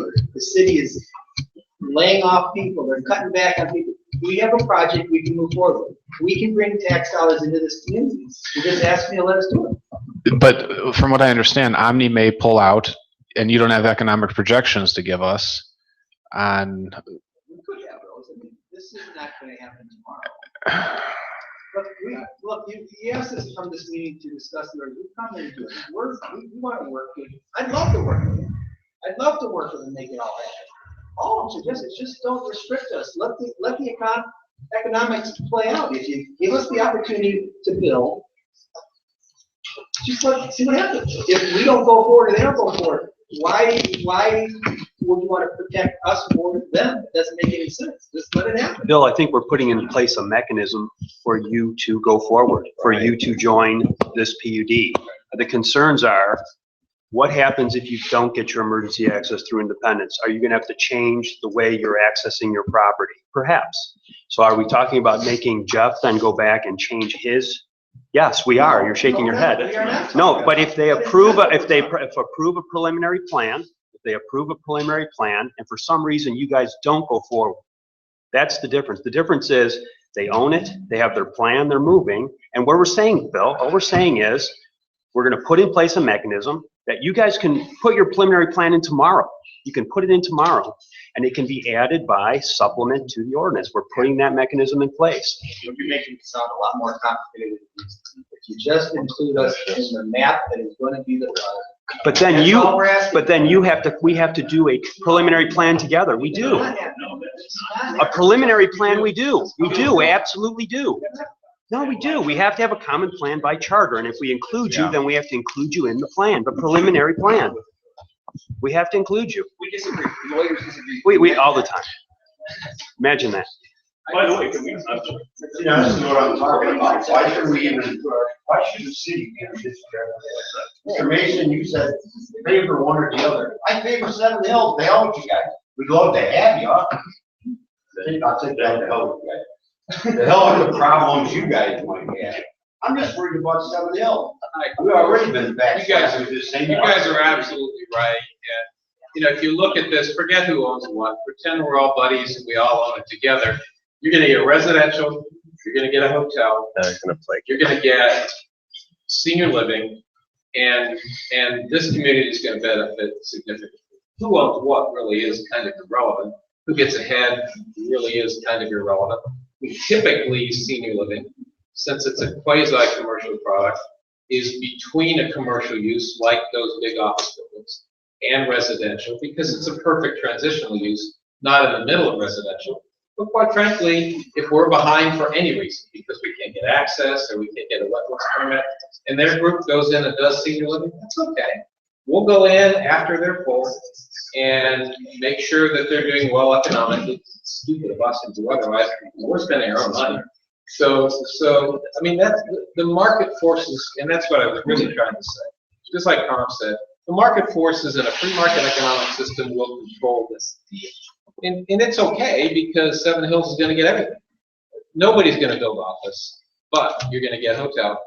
You're going to get assisted living, independent living. You're going to get memory care. That's a very good quality group that they're dealing with. They'll look a great place if they're out in front. And you know what? If the market's still there a year later, we'll come back and we'll build our great place, and we'll work together well. But I think your point's the best point. Pull the PUD over, let the market forces bear. If we get behind, as they suggest, because of wetlands or because of access, well, that's our problem, not yours. But eventually, you'll fill these spaces. You'll have a good PUD for planning, and you know, people can move forward. And I apologize for the comment. I didn't mean to say you were communist. What I was trying to say is that's not typically in a free market. My brother's a PhD economist. He drills into me because he's worked in Russia and all over the world. And he drilled into me a free market economic system as a free market economic system. I'm a little too into economics. And Believe me, you're not the first person to call this council communist.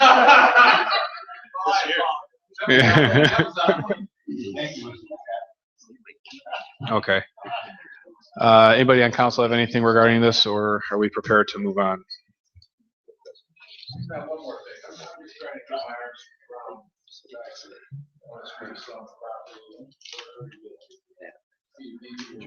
you guys are going to be presenting for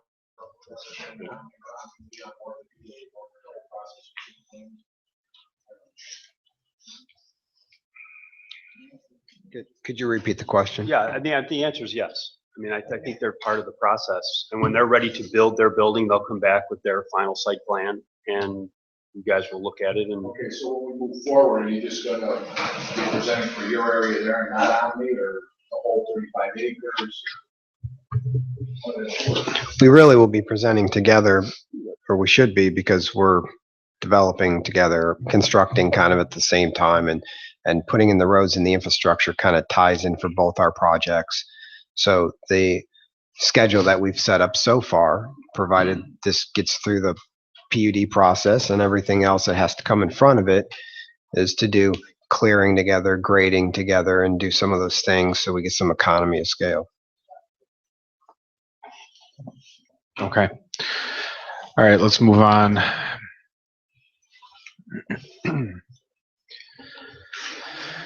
Let's move on to the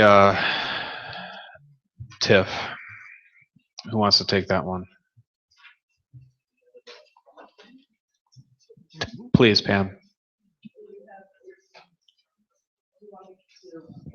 Do you want me to just describe what that process would be a little bit? That'd be great. That'd be helpful.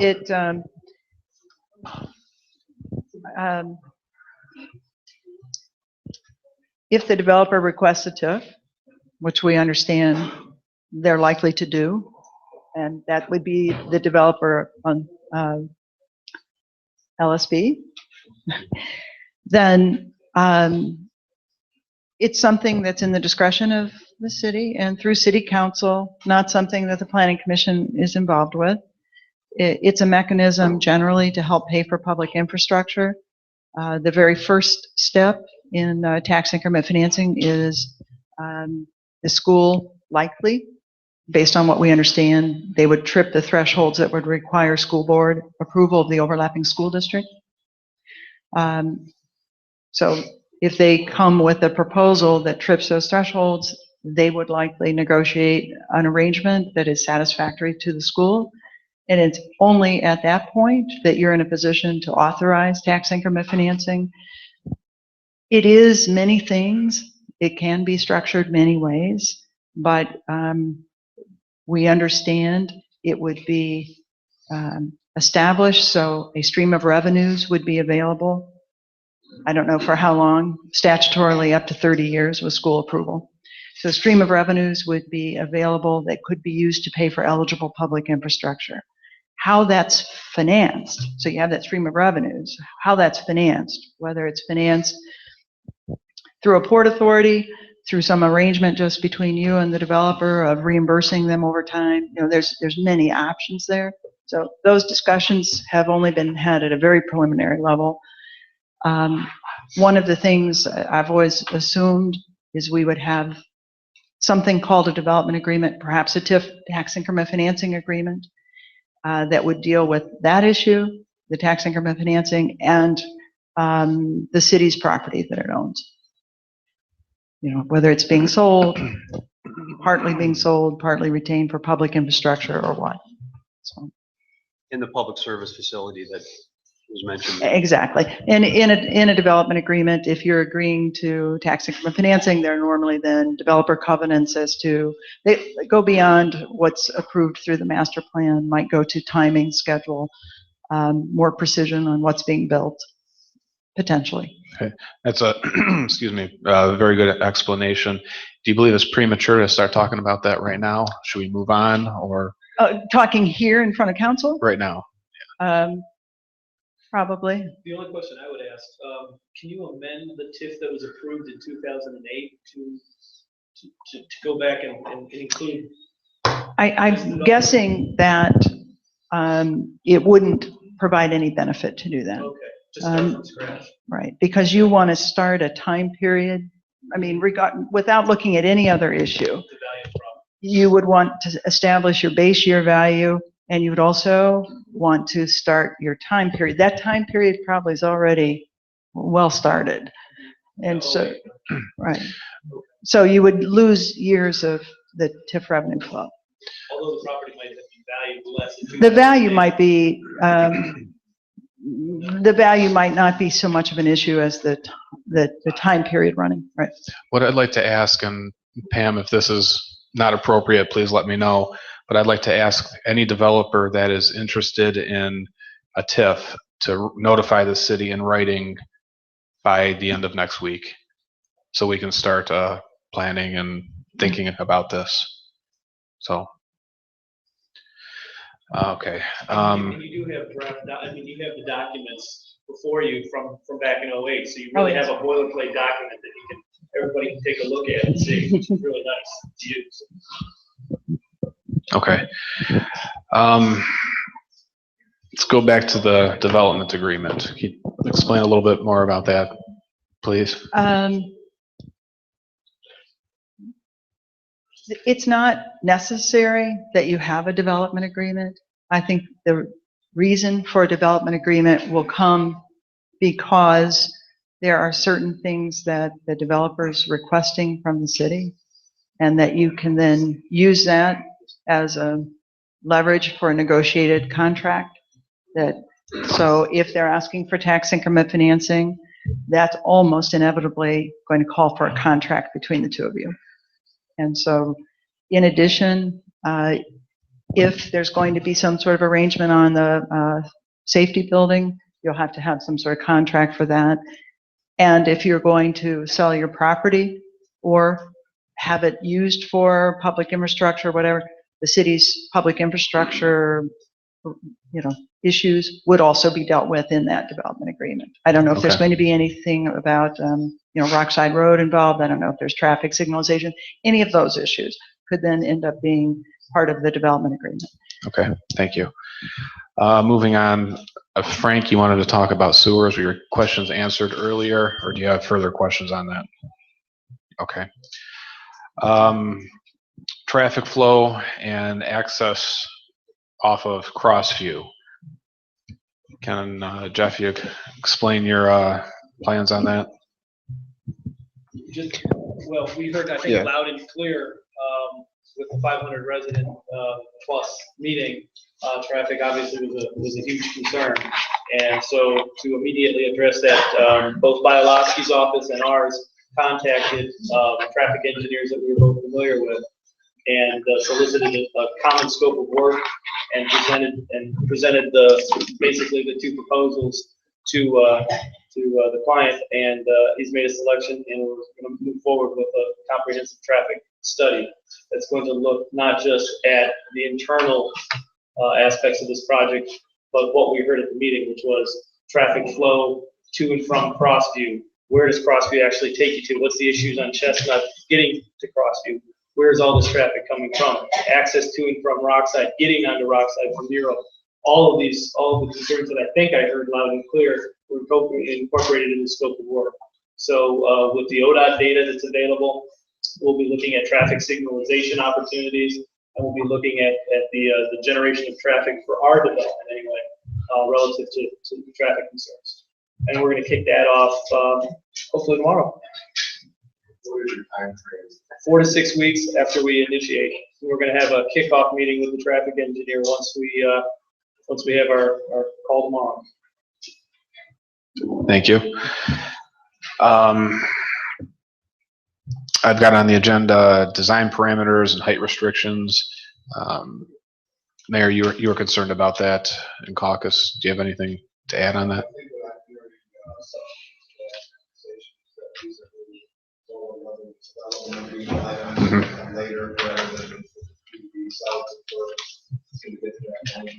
Fine.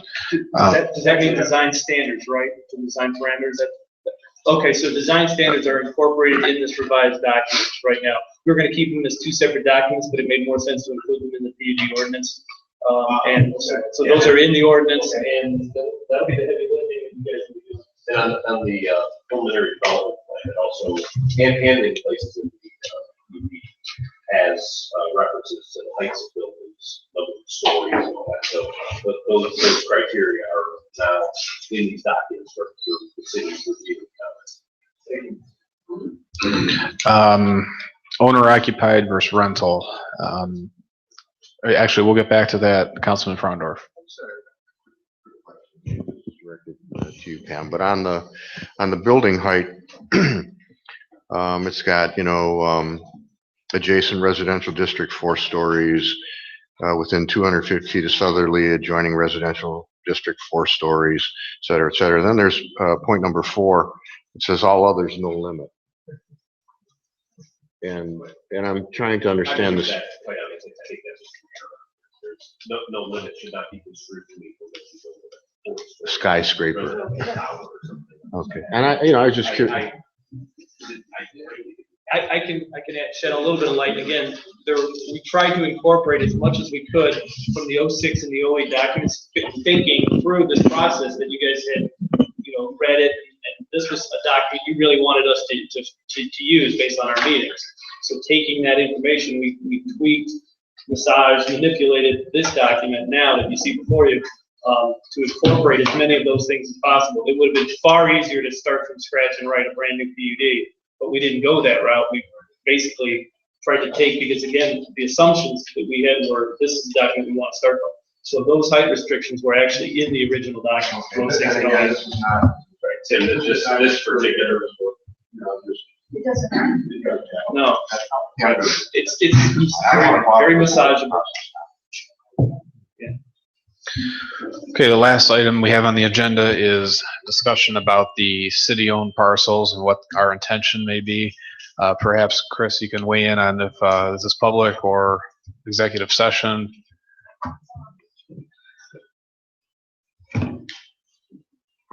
The subject matter would be subject to executive session only if we're talking about sale at competitive bid or purchase of property, and I don't believe we're talking about that.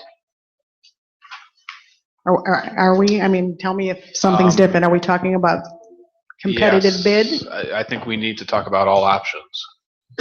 Well, do we have, Well, we don't have an offer, but I'd like to get everybody at City Hall on the same page to find out what options we are interested in. We have not had a discussion about this. yeah, I would suggest you start a discussion, and then if it leads to something where we can actually make a legitimate motion, that would be fine.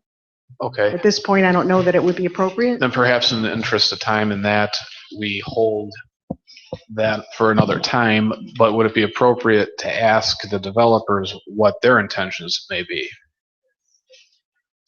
Yes? Okay, developers, what are your intentions? What do you want to do? We'd like you to buy the property for about $40 million.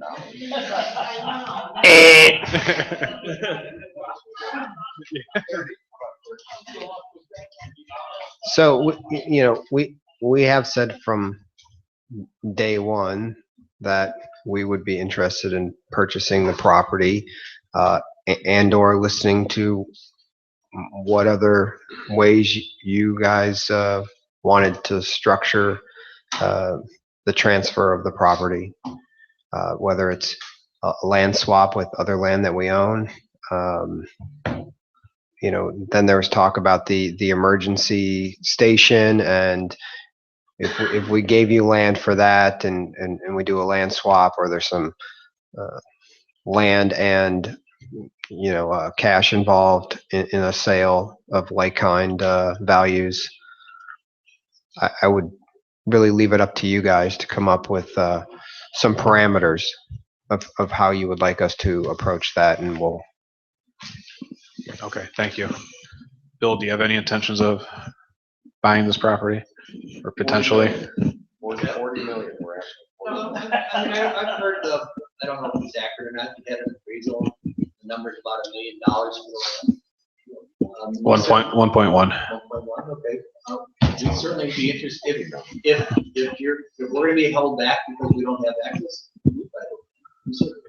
I suggest that that's not what you do. I mean, let's put the road for the city of Seven Hills. Put the road in, keep your land, and make your parcel of land a little bit more valuable. That will be the most expensive piece of land in the whole development.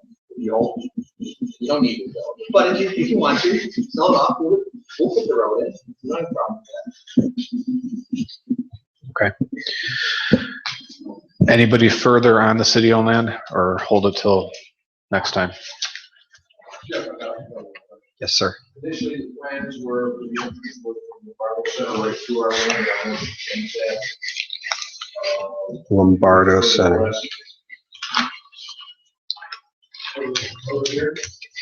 Yeah, the original concept was enter the development through Syracuse and Lombardo, but yeah. Right. Yeah, I mean, we've got a design. We're proposing two entrances, one to help with traffic flow, and also the proposal to put the traffic light there, which helps Mural Drive residents as well as people entering and exiting our project here. Where's the second one? So at Lombardo, provided we can work out some sort of an agreement with the city, and then also here at Mural Drive. Okay. I didn't see the one. Okay. All right.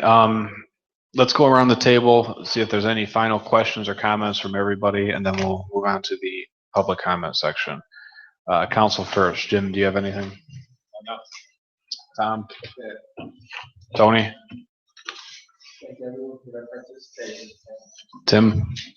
I'll echo that. I appreciate everyone's participation and spending the last 3.5 hours here to bring light a lot of very important issues that probably we have to be overcome.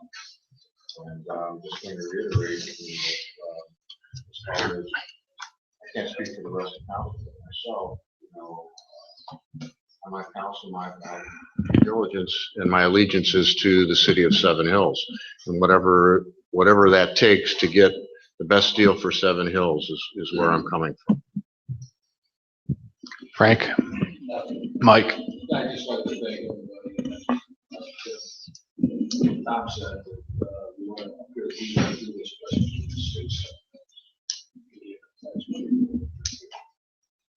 Thanks. Planning Commission, Tom? Just thanks for coming, everybody. We're gonna do the best we can on this. Terry? No. Aaron? Just let us know when you need us. Thank you. Jeff? Thanks for coming.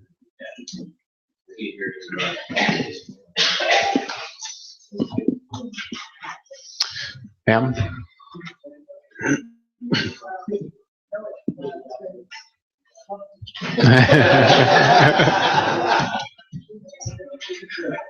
Chris?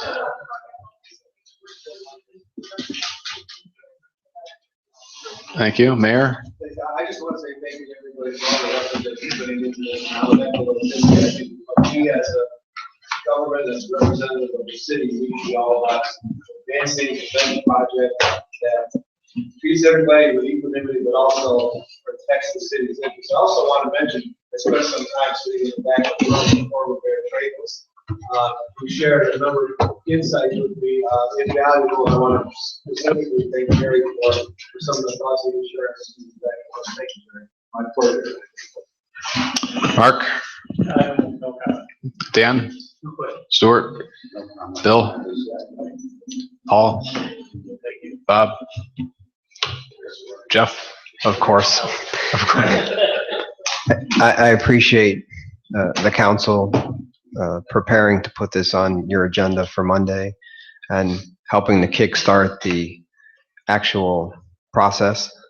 That's all I've asked for a while, and appreciate you guys taking that step and hope that it goes smoothly. And just as you all hold me to task and my team, we'll be doing the same back.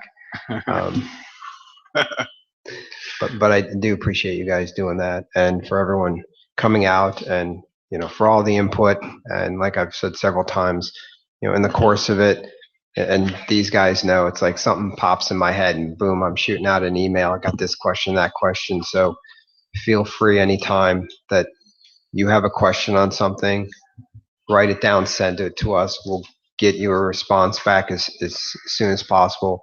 If any of your residents in any of your wards have questions, we'll answer everything the best that we can. And if we can't, we'll admit that we can't, but we'll get back to them, with an answer.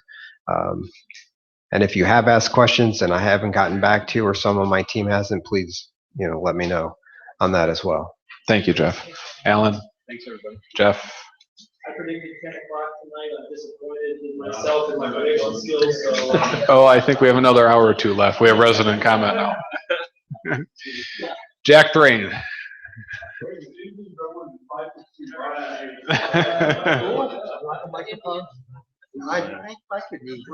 I can speak. Just depends. Please give him the mic. Yeah, Christine, can you pass the mic? I don't think I really do, but I'll take it anyway. It goes on the recording.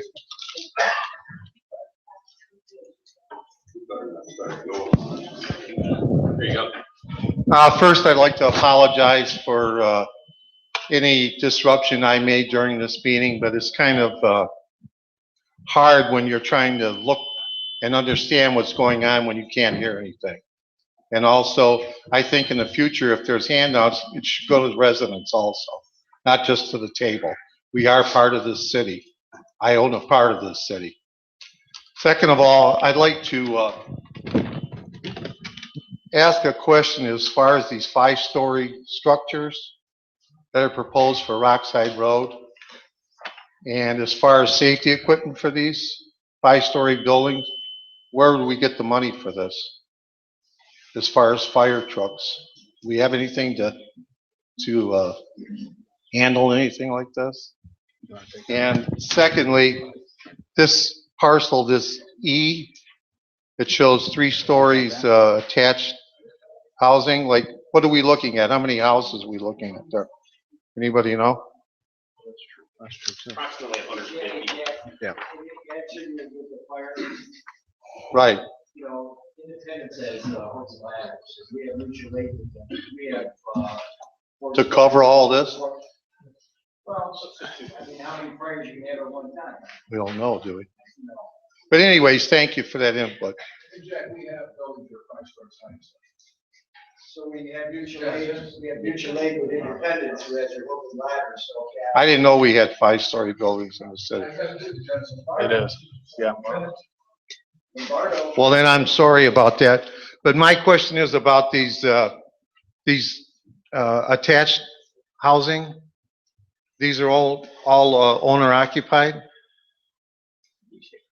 In this area? Right, in E and D? The builders that we're speaking with, that's their proposal. It's a for sale product. All owner occupied? Single family? For sale product, so yes, owner occupied. And then, Fee simple, but attached homes. and they're 3-story?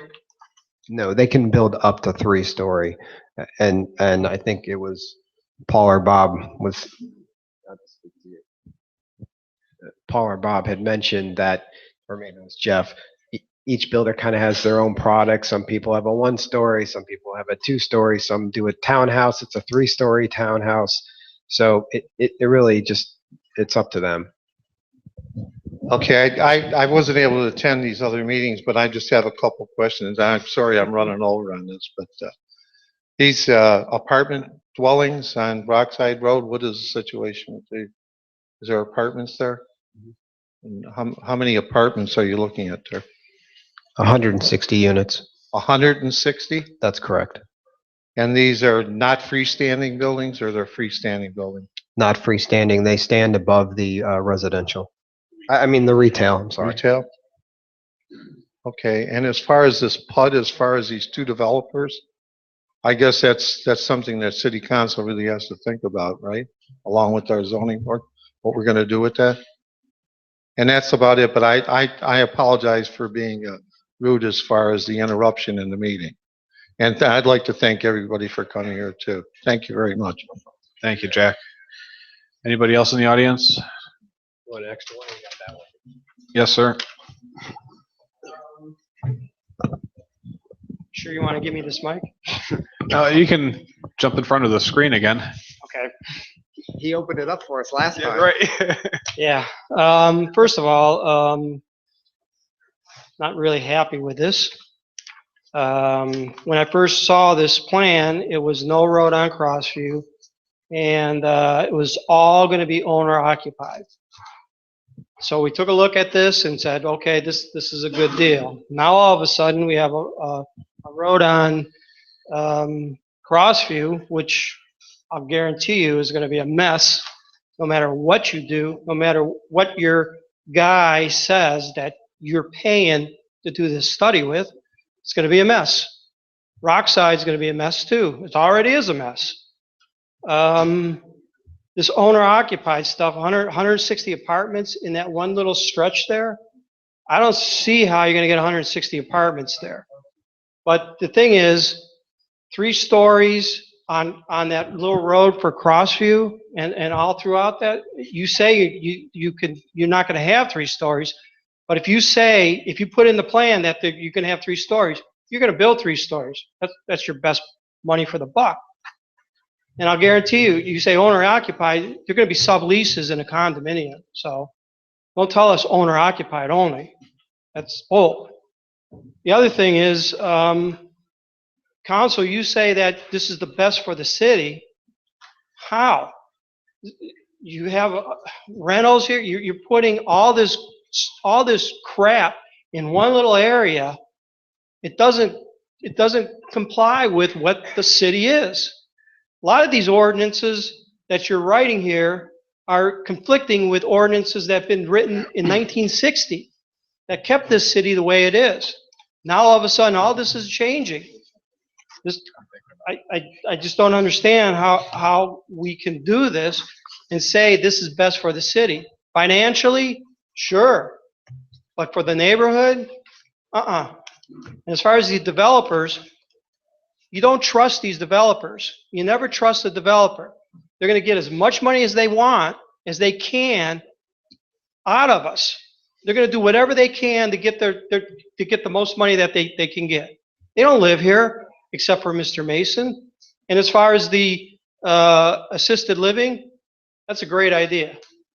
That's where the assisted living should be, not on John Glenn, but at this point. I don't know why everybody's arguing about this. This is a great idea. I love that. That's the best thing I love out of this whole project. And this is what should be there, is assisted living. So I'm going to voice my opinion. I looked at this PUD, whatever it is, and I'm going to send Tony my concerns on that. I'm not going to bring it up this meeting. But a lot of what Tony said for concerns is what I saw in this thing too. So I'm really disgusted with this, and you know, I don't know what I'm going to do. Really don't. Jeff, before I forget, can you send me a Word doc of the ordinance for clerical purposes? Somebody. Anybody Yeah, else? that Jeff has it. Whoever, just get it to me, please. Anybody else in the audience? Yes, ma'am. I have a big enough voice. I've lived in Independence. My family's been there for well over 100 years. And I must say, even when our city was looking at development, and still is, we like the concept of the Rockside Road corridor being developed all the way through Seven Hills. A lot of us residents who have been there a long, long time, rather than having what has recently been proposed as a mini Crocker Park in the center of our town. So I speak on behalf of a lot of Independence residents that are thrilled that Seven Hills is moving forward with this type of development. We're thoroughly excited about it and will support all of the retail that this development brings. So we're thrilled that you're moving forward with this development. Thank you. And we're always thrilled to help Independence. So can I clear up one thing?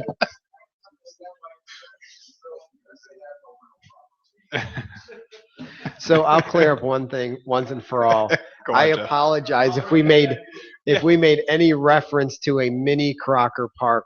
Our intent was that we are using the building style, and we've hired the architect who was the master architect of Crocker Park, and we just use that as an example to try and explain streetscape and how the rentals over the retail.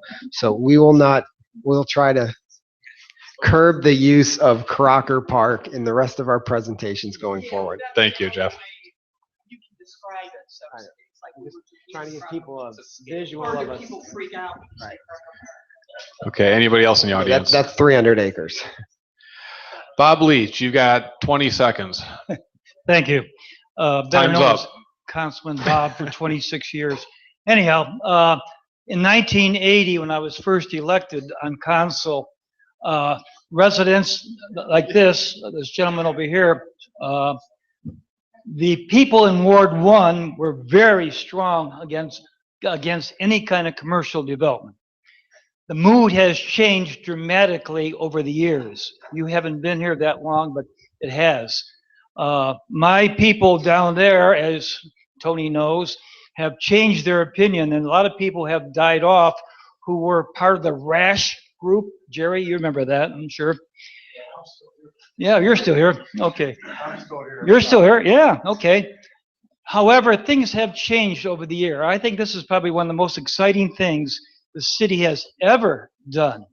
I'm delighted that such a professional group of people have come to us with something that they put a lot of time and money into.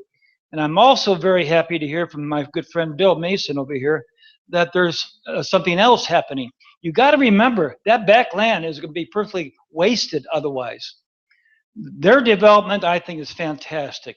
If we can incorporate that, that'd be smart. I was a little upset that we didn't have ordinances.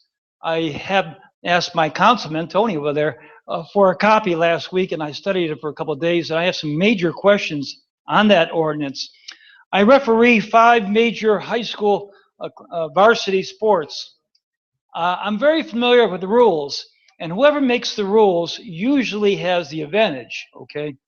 I would like council to review that a lot more. I talked to Mr. Frondorf, and there are several things that are very troubling to me, But down the road, the biggest issue I think that the city has, and we have to be very sure of this, is at some point, you gentlemen have to come up with a very in-depth sewer rate schedule on that emptying out.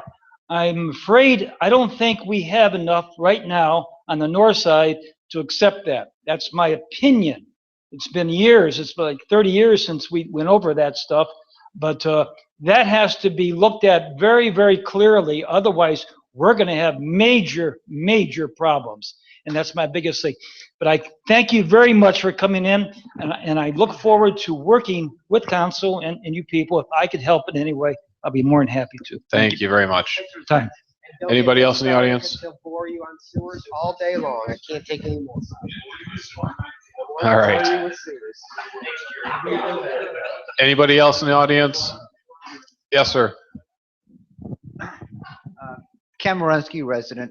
Hi, Ken. Looked at the PUD plan, and one of my concerns is that typically in a development, in a planned unit development, at the main artery, which is Rockside Road, is your highest use development. And then further away you get from the road is your least use, which typically is residential. What I see in that plan is that the nursing or that nursing home or assisted living facility and the residential, which are the townhouses, seem to be flip-flopped from a natural progression from high to low development, and especially with traffic. My other concern is with that nursing home being adjacent to the residential areas of Seven Hills, the existing houses on the south side and on the west side.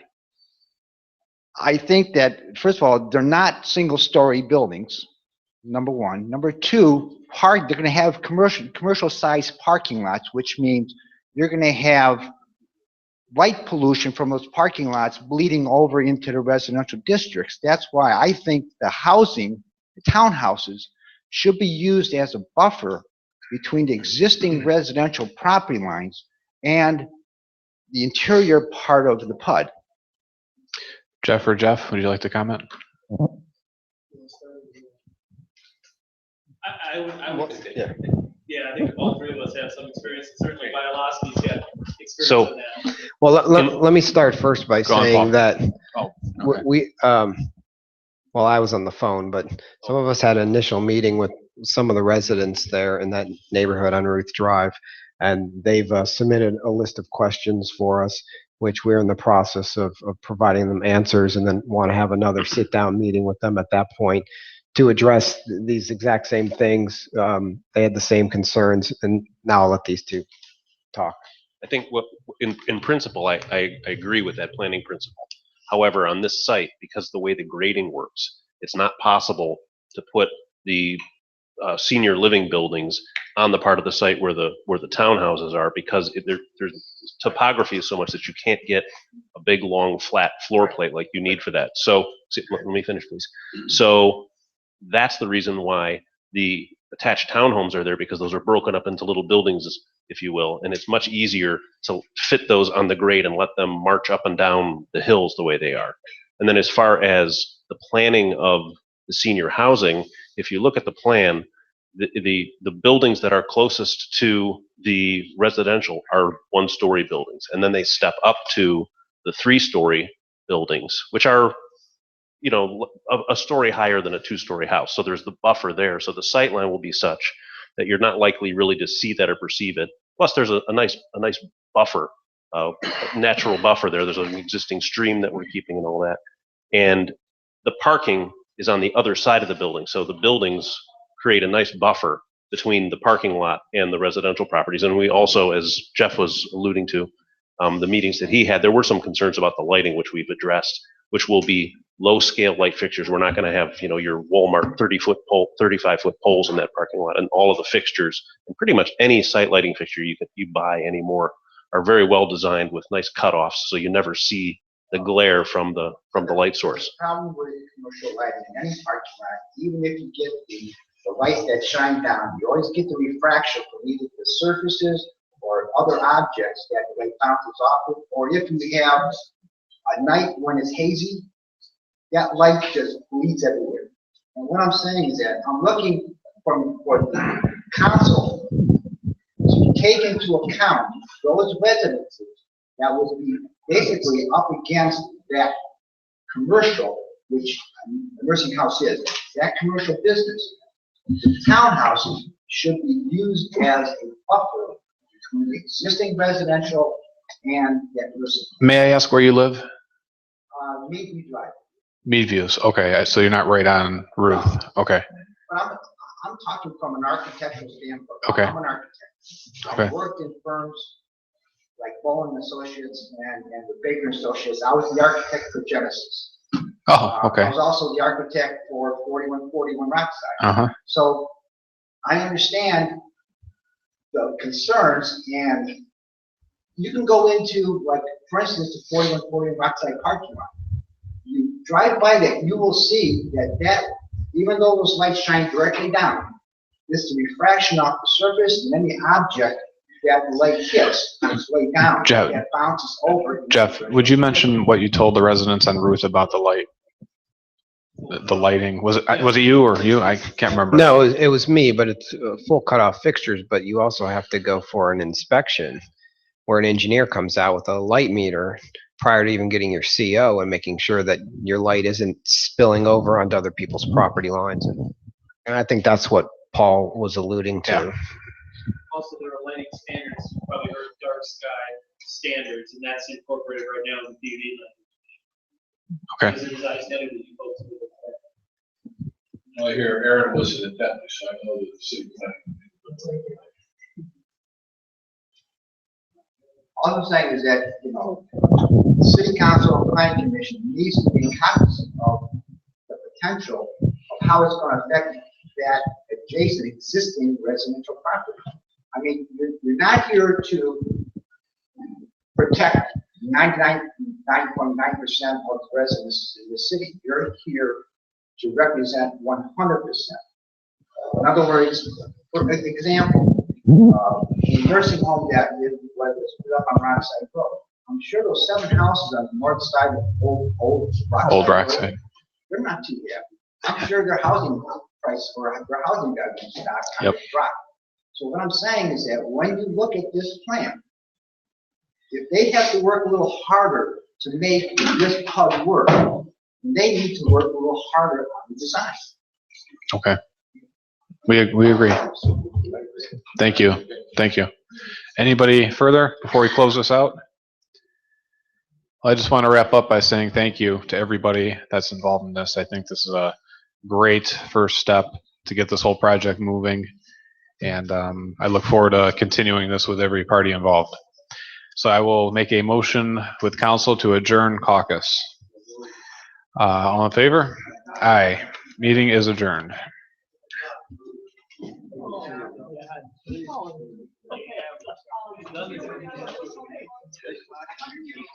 Yeah, you have. Good thing I'm not a betting man. I would have lost that, right? Yeah. No, it's all right.